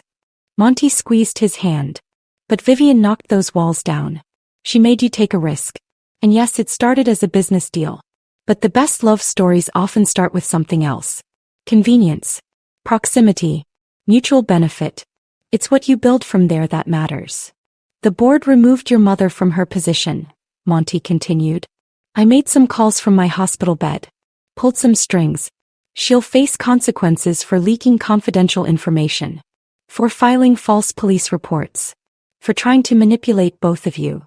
You didn't have to do that, I said softly. Yes, I did. Victoria has been running this family like her own personal kingdom for too long. She needed to learn that actions have consequences. He looked at Rhys. And you need to learn that sometimes, the people who are supposed to love you are the ones who hurt you most. But that doesn't mean you stop trusting everyone. I trust Vivienne. Good. Because here's what I'm going to do. I'm changing my will. Effective immediately. The inheritance clause, the one requiring marriage, is void. You get control of Vaughn Global regardless of your marital status. Rhys went very still. What? You heard me. The clause was archaic and manipulative. I thought it would push you toward finding love, but all it did was put pressure on you both. So it's gone. But the contract, I said. If there's no inheritance clause, then the marriage contract is void. Sterling Industries will remain debt-free. The terms don't change. Rhys helped your family because he chose to, not because he had to. Monty smiled. So now you're both free. Free to stay married because you want to, or free to walk away. No consecuencias. No obligations. Just choice. The words settled over us like snow. Cold and final and terrifying. We were free. Which meant the contract was meaningless. Which meant there was nothing forcing us to stay together. Which meant if we stayed it would be real. I need some air, I said abruptly, standing. Excuse me. I fled before either of them could stop me.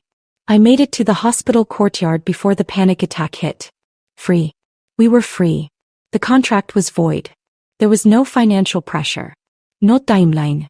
No consequences for walking away. I could leave. Pack my things, go back to Brooklyn, resume my life. Rhys would be fine.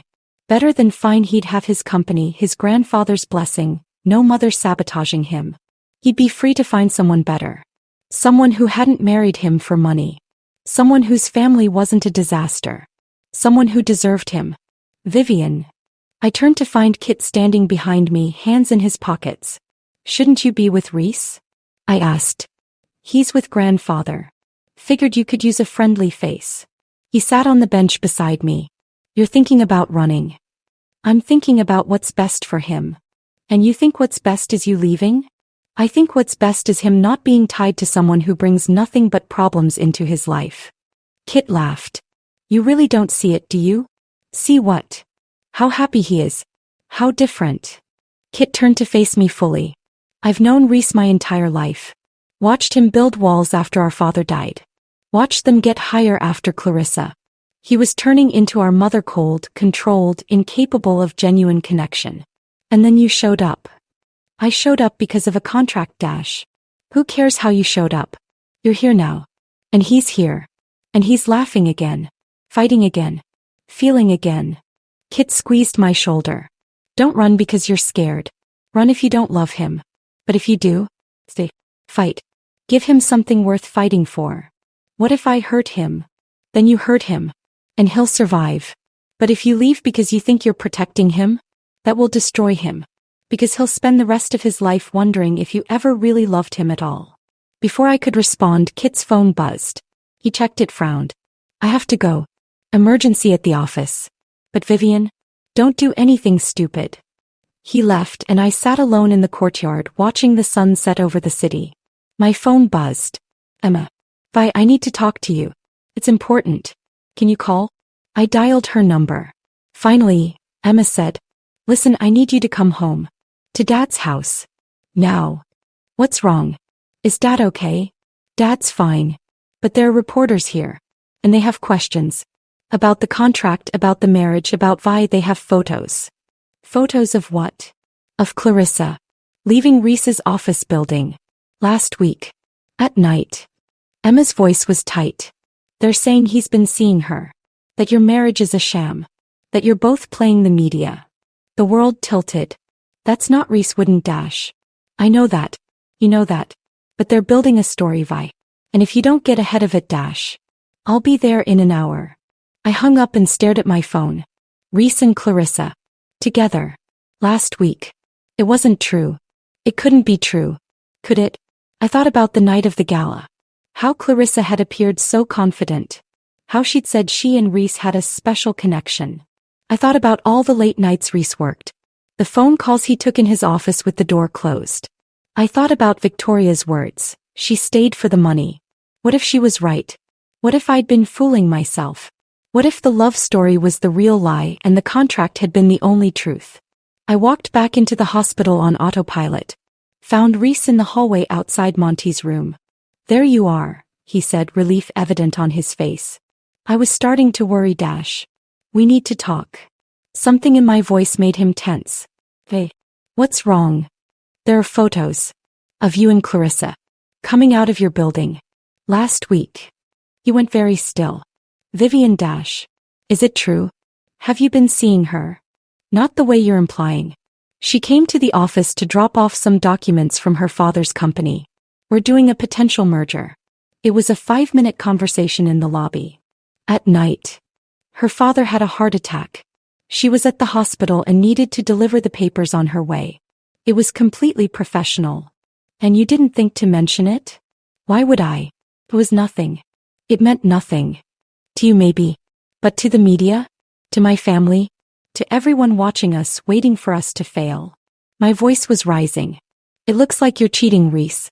It looks like this whole thing is a joke. So we tell them the truth. That it was innocent. That there's nothing between Clarissa and me. Will they believe us? After everything?" "I don't care what they believe. I care what you believe." The question hung between us, heavy and inevitable. Did I believe him? I wanted to. God, I wanted to. But standing there looking at him, all I could think about was Clarissa's warning. Broken people break everything they touch. All I could think about was the contract that had brought us together. The lie we'd told the world. The house of cards we'd built our relationship on. "I don't know," I whispered. "I don't know what to believe anymore." Pain flashed across his face. "After everything, after all we've been through, you still don't trust me?" "I'm trying. But everywhere I turn, there's another reason to doubt. Another crack in the foundation. Another reminder that this started as a lie. It's not a lie anymore." He reached for me, but I stepped back. His hand dropped. "You know it's not. Don't you? Because right now it feels like I don't know anything. About you. About us. About what's real and what's performance. Then let me make it simple." He stepped closer, and this time I didn't retreat. "I love you. That's real. Everything else, the contract, the media, my mother, Clarissa, none of that matters. What matters is that I choose you. Every day. Every moment. You. And what happens when you stop choosing me? When the novelty wears off? When you realize I'm just the girl who married you for money? That's not who you are, isn't it?" I laughed bitterly. "That's how this started, Rhys. That's what I did. I married you to save my family. The love came later. But it started with money. So did my grandparents' marriage. So do lots of marriages. That doesn't make what we have now any less real. Or maybe," I said softly, "it means it was never real at all. Maybe we just convinced ourselves it was because it was easier than admitting we're both using each other." The words landed like blows. I watched him flinch, watched the walls I'd fought so hard to tear down slam back into place. "If that's what you think," he said, his voice carefully neutral, "then maybe you should leave." Maybe I should. We stood there, the hallway stretching between us like a chasm. This was it. The moment where I could walk away. Be free. Protect myself from inevitable heartbreak. Or I could stay. Fight. Risk everything for something that might not last. "I'll have my things moved out by the end of the week," I heard myself say. Rhys's jaw tightened. Fine. Fine. I turned and walked away, each step feeling like death. Behind me I heard him say, "Vivienne." I stopped. Didn't turn around. "For what it's worth," he said quietly, "it was real for me. All of it. From the moment you walked into my office in that wine-colored shirt and told me not to be an insufferable ass. I was lying to myself about what I felt. But I never lied to you." I closed my eyes against the tears. "Goodbye, Rhys. Goodbye." I walked out of the hospital into the cold November night. And left my heart behind. Chapter 8. Building Something Real. 3 days. I lasted 3 days before I realized I'd made the biggest mistake of my life. 3 days of staying at my father's house, fielding phone calls from lawyers about dissolving the marriage contract. 3 days of Emma watching me with worried eyes while I pretended to be fine. 3 days of lying awake at night, reaching for someone who wasn't there. 3 days of absolute misery. You look terrible, Emma said on the morning of the fourth day, setting a cup of coffee in front of me at the kitchen table. Thanks. Really helpful. I'm serious, V. You haven't eaten. You barely sleep. You just sit here staring at your phone like you're waiting for Dash. She stopped. Oh my God. You're waiting for him to call. I'm not Dash. You are. You've been waiting for Rhys to call and beg you to come back. Emma sat across from me. But he's not going to, is he? Why would he? I walked out. I told him it wasn't real. My voice cracked. I destroyed everything. So go back. I can't. Why not? Because what if he's right? What if I don't trust him? What if every time something goes wrong I run? That's not a relationship, Emma. That's just prolonging the inevitable. Or, Emma said carefully, you could stop being a coward and admit that you love him. That you're terrified of being hurt. That you'd rather sabotage the best thing that's ever happened to you than risk being vulnerable. I stared at my little sister. When did you get so wise? I've always been wise. You just never listened. She pushed the coffee closer. You married him, Vi. For money, yes. But you stayed for love. You don't think I saw how you looked at him in that interview? How he looked at you? That wasn't acting. That was real. What if it's not enough? What if love isn't enough to overcome how this started? Then you'll fail. But at least you'll fail trying. Right now. You've already given up. Emma stood. I have class. But when I get back I want to hear that you've called him. Or better yet, that you've gone to grovel at his feet and beg him to take you back. Emma I mean it, Vi. Stop being stupid. Go get your husband. After she left, I sat alone in the kitchen staring at my phone. I'd deleted Rhys's contact information the first night. Like that would make it easier. Like I could erase him from my life by erasing his number. But I still knew it by heart. I picked up my phone. Put it down. Picked it up again. What would I even say? Sorry I accused you of cheating and told you our marriage was fake. Want to give it another try? My phone buzzed. Unknown number. I answered. Hello. Vivienne Sterling? A woman's voice, professional. This is Dr. Chin from Manhattan General. I'm calling about Montgomery Vaughn. You're listed as his emergency contact. My blood ran cold. What happened? Mr. Vaughn had another collapse this morning. He's in critical condition. He's asking for you. Both of you and his grandson. Can you come? I'll be there in 20 minutes. I hung up and stared at the phone. Monty was dying. And he was asking for me. Even after I'd walked away from his grandson. Even after I'd proven every terrible thing Victoria had said about me. I grabbed my coat and ran. The hospital was a blur. I didn't remember the cab ride or the elevator or the hallway. I just remember bursting into the ICU waiting room and finding Rhys. He looked exactly how I felt, devastated, exhausted, barely holding it together. His eyes met mine across the room. For a moment neither of us moved. Then Kit appeared from somewhere, looked between us and said, "For God's sake, you two. Figure it out later.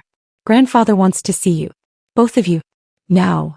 We followed him down the hall to Monty's room. The monitors were beeping irregularly. Nurses hovered, their faces grim. Monty looked tiny in the hospital bed, but his eyes were clear when we entered. "There you are," he said, his voice weak. "Took you long enough." Grandfather Rhys moved to his bedside. "Seat. Both of you." Monty gestured weakly. We sat, one on each side of his bed. "I don't have much time. So listen carefully." "Don't say that, I started. "I'm dying, Vivienne. We all know it.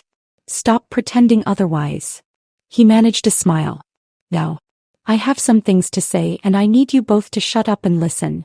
Rhys took his grandfather's hand. I took the other. "I told you about your grandmother. About how our marriage started as an arrangement and became something real." Monty looked at Rhys. "What I didn't tell you was how close we came to throwing it all away." "What do you mean?" Rhys asked. 3 years in, right before I fell in love with her, she tried to leave. Said the arrangement was a mistake. That we were making each other miserable by pretending. Monty's grip tightened on our hands. I let her walk away. Told myself it was for the best. That she deserved better than a cold, emotionally stunted businessman who didn't know how to love her. "What happened?" I whispered. "I was miserable. Absolutely wretched. It took me 2 weeks to realize that being apart was worse than any fear of getting hurt. So I went after her. He smiled at the memory. Found her at her parents' house. He was crying. Told me she'd made a terrible mistake. That she loved me and didn't know how to stop. What did you do? Rhys asked. I got down on one knee. We were already married, mind you, and I asked her to marry me again. Really marry me. Not for business or duty or family obligation. Just because I loved her and couldn't imagine my life without her. And she said yes, I said. She said yes. And we started over. New vows. New promises. New beginning. Monty looked between us. That's what you two need to do. Stop letting fear and pride and other people's opinions dictate your happiness. Start over. It's not that simple, Rhys said. She doesn't trust me. I do trust you, I said. I was scared. I'm scared. But I trust you, Rhys. Then why did you leave? Because I thought I was protecting you. From me. From my family's drama. From having a wife who married you for money. I don't care why you married me. Rhys turned to face me fully. I care why you stayed. I care that you defended me to my mother. That you held my hand through my grandfather's first collapse. That you made me laugh and challenged me and made me want to be better. I stayed because I love you, I said, tears streaming down my face. Because somewhere between the courthouse and the hospital and fighting with your mother, I fell completely and utterly in love with you. And that terrified me more than anything. Why? Because love makes you vulnerable. Because the people you love can hurt you the worst. Because I'd rather walk away on my terms than wait for you to realize I'm not enough. Monty squeezed our hands. You're both idiots. Despite everything, I laughed. Thanks, Monty. I'm serious. You're so busy protecting yourselves from getting hurt that you're guaranteeing it will happen.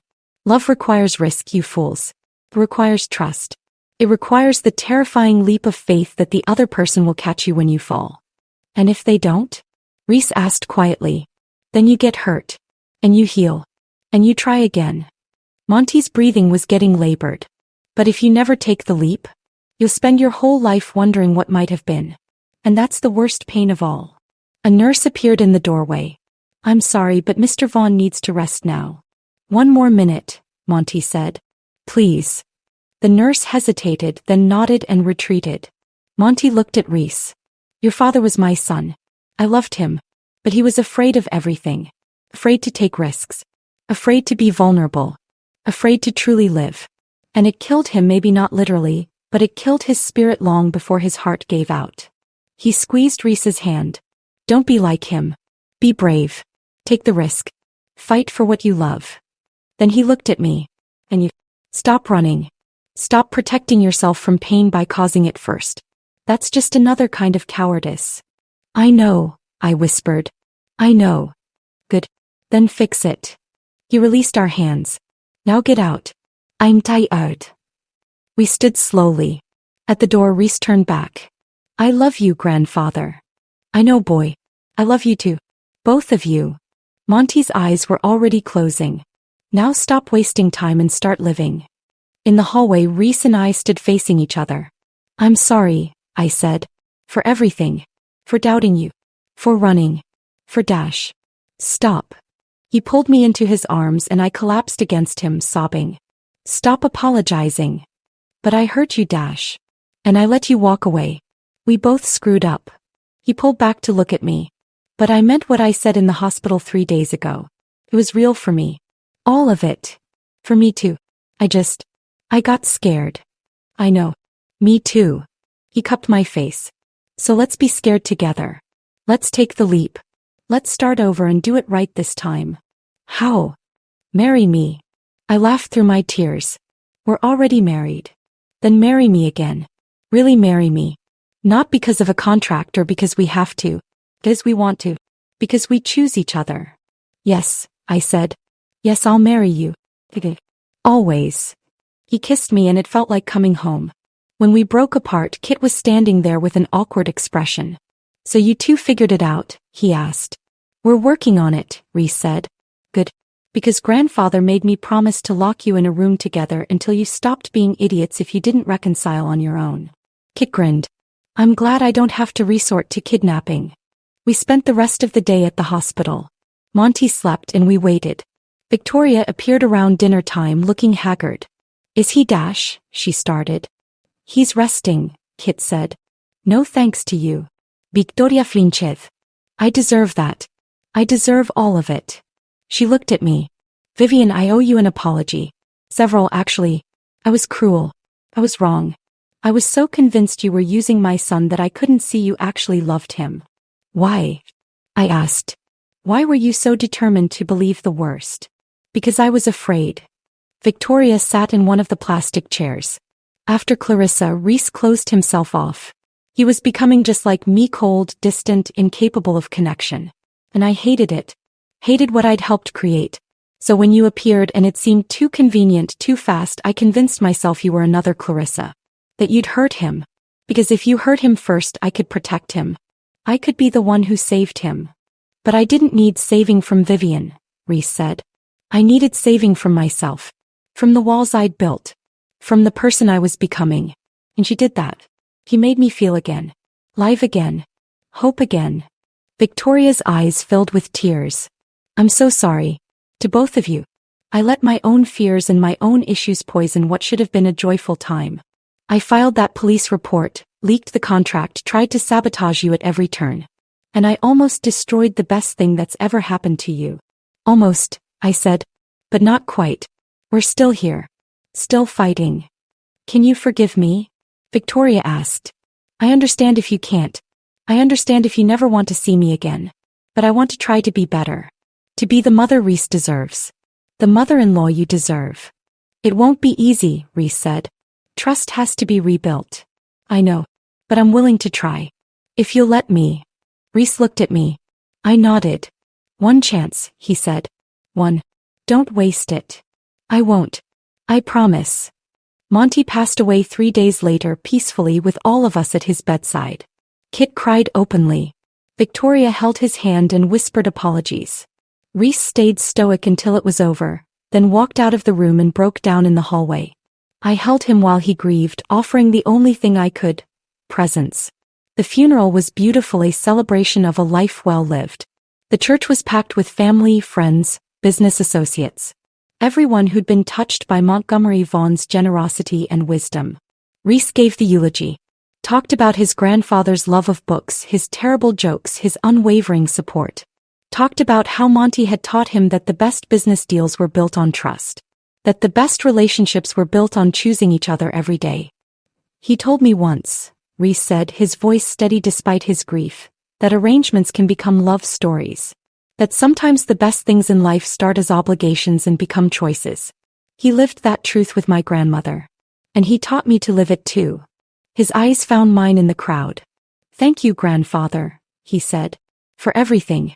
But especially for teaching me that love is always worth the risk. A week after the funeral, we stood in the same courthouse where we'd been married the first time. Same judge. Same basic ceremony. But everything else was different. This time Emma was there. And Owen. And my father crying openly. Kit was Rhys's best man. Victoria sat in the front row actually smiling. And this time when the judge asked if I took Rhys to be my husband, I didn't hesitate. I do, I said. Now and always. Not because I have to. But as I choose to. Because I love you more than I thought I could love anyone.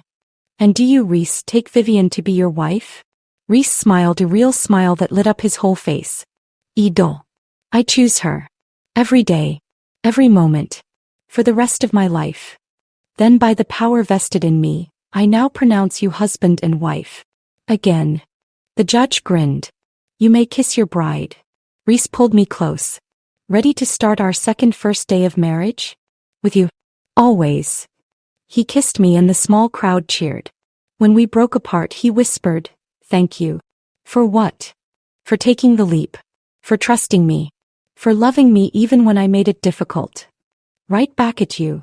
We walked out of the courthouse hand in hand, and this time there were no doubts. No contracts. No obligations. No expiration date. Just love. And choice. And promise. And that, it turned out, was more than enough. 6 months later, we stood in the backyard of the upstate estate, Monty's estate, now ours, and hosted a party. Not a business function or charity gala. Just family and friends, celebrating nothing in particular and everything important. Emma was there with her boyfriend, a med student she'd met at Columbia. Owen had brought his girlfriend, much to my father's chagrin. Kit was charming everyone as usual. Even Victoria was smiling, actually engaging with my family instead of judging them. "This is nice," I said, leaning against Rhys as we watched the sunset. "It is." His arm came around my waist. "Monty would have loved this. All of us together. Happy." He'd probably make a terrible joke about how we finally figured out what he knew all along. That we're perfect for each other? That we're both stubborn idiots who needed a push. I turned in his arms. "Thank you." "For what?" "For not giving up on me. On us. When I walked away, you could have let me go. Could have decided I was right, that it wasn't worth the risk." "Never." He kissed my forehead. "You're worth every risk. Every fear. Every leap. So are you." We stood there watching our families mingle, watching the sun paint the sky in oranges and pinks, watching our life unfold exactly as it should. "Vivienne," Rhys said.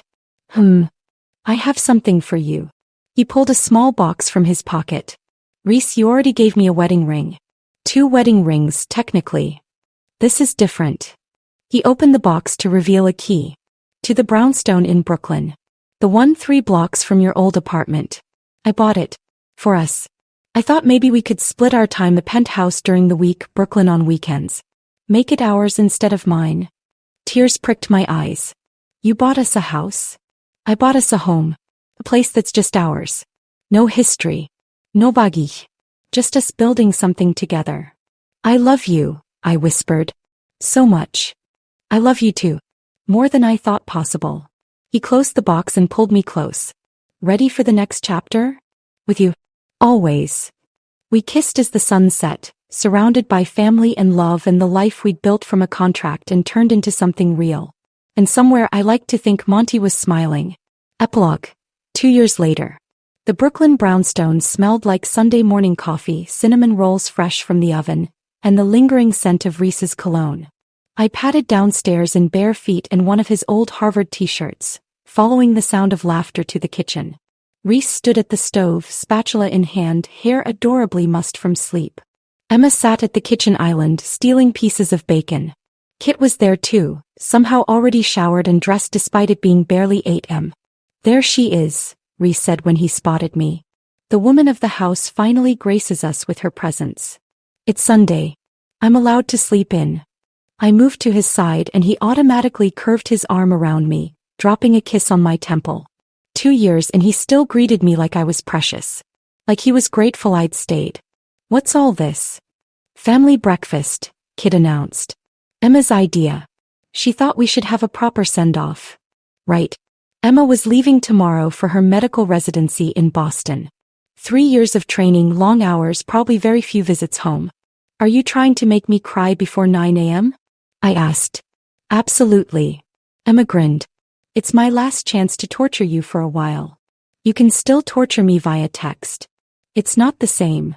Rhys plated the eggs and bacon, adding fresh fruit and the cinnamon rolls.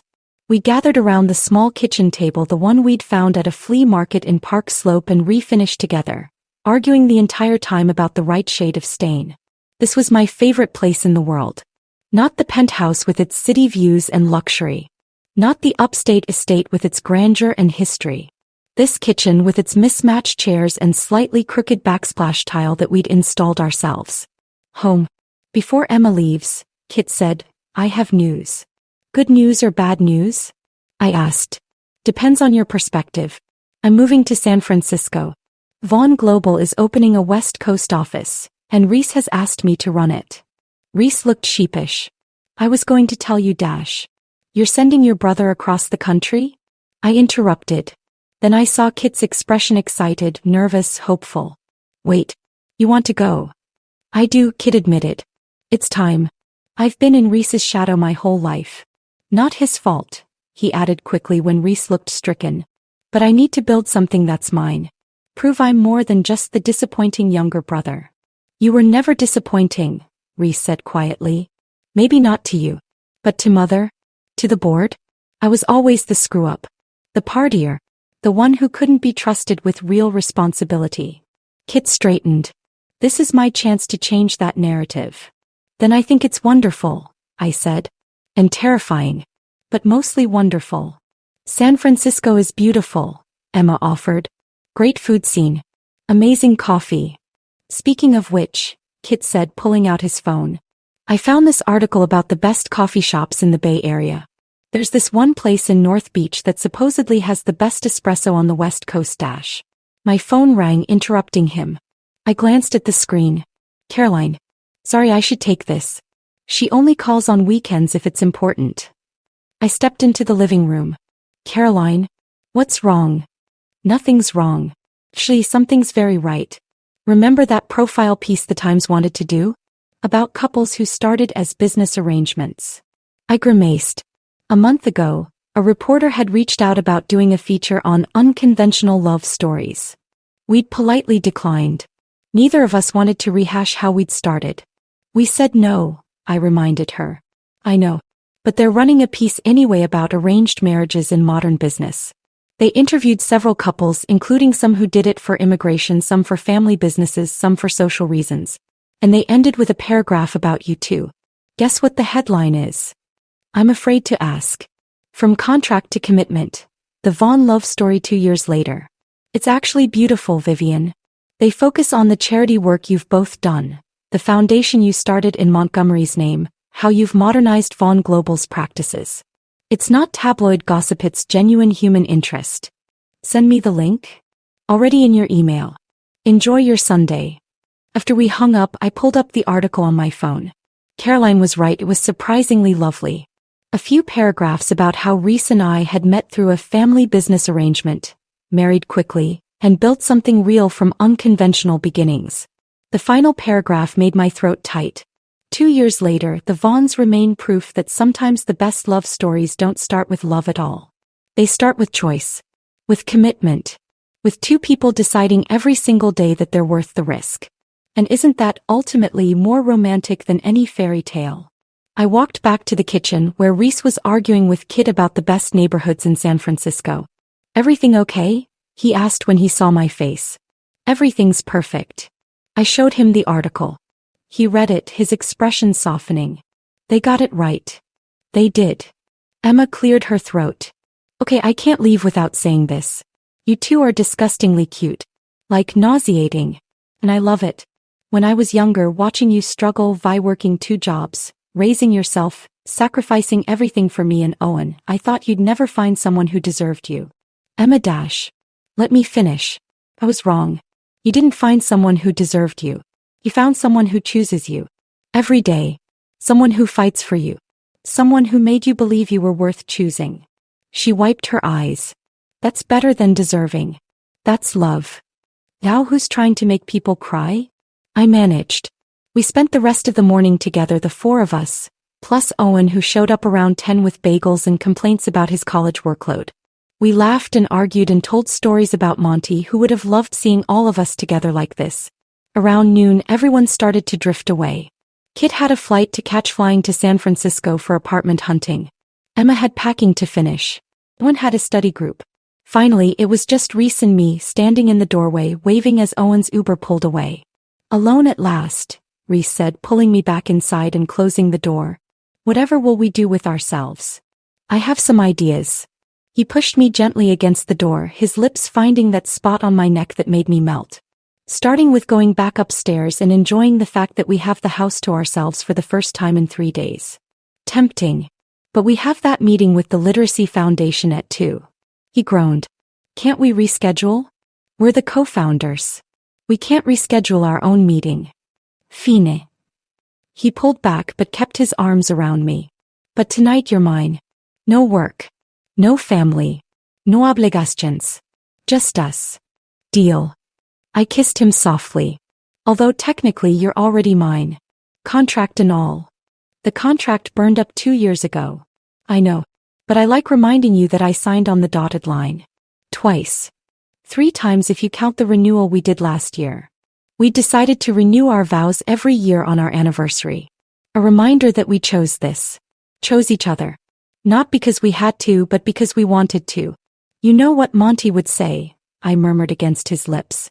That we're being ridiculous and should stop talking and start living? Exactly. He kissed me again, deeper this time, and I lost myself in the familiar comfort of his arms. 2 years and he still made my heart race. Still made me feel like the luckiest person alive. Vivienne, he said when we finally broke apart. I have something to tell you. And you can absolutely say no. That's never a good start to a sentence. But I've been thinking. About the future. About what we want.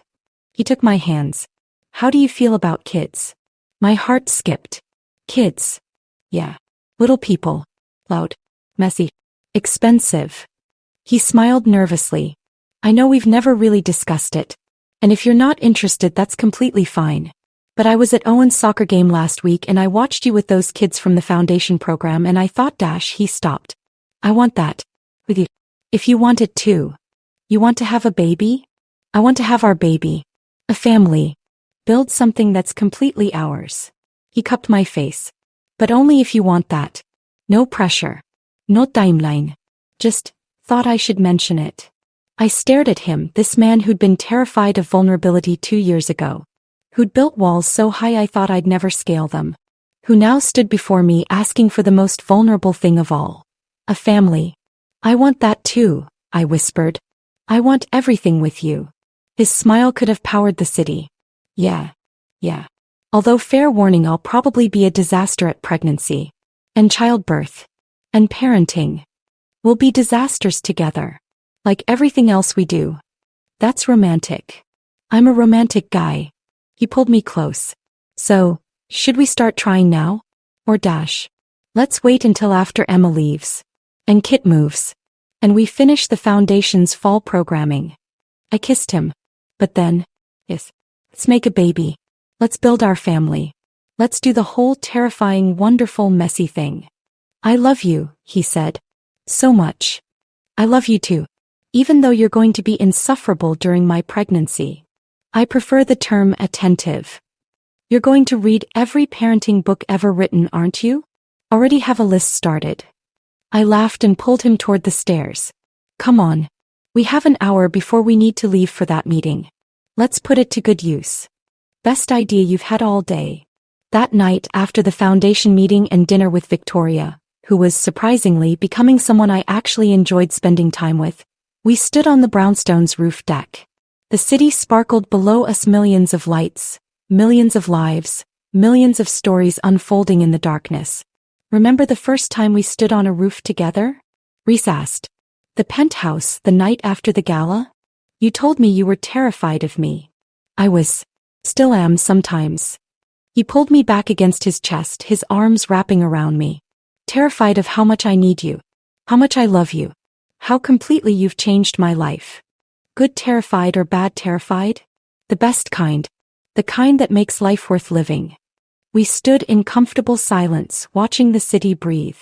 Rhys. I said finally. Yeah. Do you ever regret it? How we started. The contract, the arrangement, all of it. He was quiet for a long moment. No, he said finally. Because without that contract I never would have met you. Never would have known what I was missing. Never would have learned that love is worth the risk. Even with everything that happened, your mother, the media, almost losing each other. Especially because of all that. We survived it. We're stronger for it. He turned me in his arms. We took a business arrangement and turned it into a love story. That's pretty damn amazing. Monty would agree. He'd also tell us to stop being sappy and go live our lives. Wise man. The wisest. Rhys kissed me softly. Come on. Let's go inside. I believe I promised you a night with no obligations. Just us. Just us. We headed downstairs hand in hand and I marveled at how far we'd come. From strangers in a courthouse to partners building a life. From a contract with an expiration date to a love story with no ending in sight. We'd started with duty. With obligation. With a business arrangement that made sense on paper. But we'd built something real. Something lasting. Something that had nothing to do with contracts and everything to do with choice. We chose each other every day. In the big moments and the small ones. In the fights and the reconciliations. In the fears and the hopes and the dreams we were building together. And that, it turned out, was the best kind of love story. Not the kind that started with, once upon a time. But the kind that started with, I do, and meant it more with each passing day. 3 months later, I stood in the bathroom of the brownstone, staring at 2 pink lines on a pregnancy test. Vivienne. Rhys called from downstairs. You okay up there? I walked to the top of the stairs, test in hand, tears streaming down my face. He looked up, saw my expression, and his face went pale. What's wrong? I held up the test. Took him a second. Then his face transformed, shock melting into pure, unbridled joy. We're having a baby, I whispered. He took the stairs 3 at a time, swept me into his arms and spun me around. We're having a baby. Put me down. I'm pregnant. You can't just spin pregnant women. Sorry. He set me down carefully, then immediately pulled me close again. His hand went to my still flat stomach. Holy shit. We're having a baby. Are you okay? You look like you might pass out. I'm perfect. We're perfect. Everything is perfect. He kissed me. I love you so much. I love you too. Even though you're about to become the most overbearing, expectant father in history. I prefer prepared. You're going to read every baby book ever written. Already ordered them. I laughed through my tears. Of course you did. We stood there holding each other, our hands linked over my stomach where our child was growing. A child born not from obligation or duty but from love. From choice. From 2 people who'd taken the biggest risk of their lives and found that it was worth it. What should we name them? Rhys asked. We don't even know if it's a boy or girl yet. Still, we should start thinking about it. If it's a boy, I said softly. I was thinking, Montgomery. Monty. Rhys's eyes filled with tears. He'd love that. And if it's a girl? Surprise-me. He kissed my forehead. Anything you choose will be perfect. We stood there as the sun set over Brooklyn, 2 people who'd started with a contract and built a love story. Who'd taken a business arrangement and turned it into a family. And somewhere I knew Monty was smiling. Because he'd been right all along. The best love stories don't start with love. They start with choice. And we chose each other. Every day. For the rest of our lives. The end.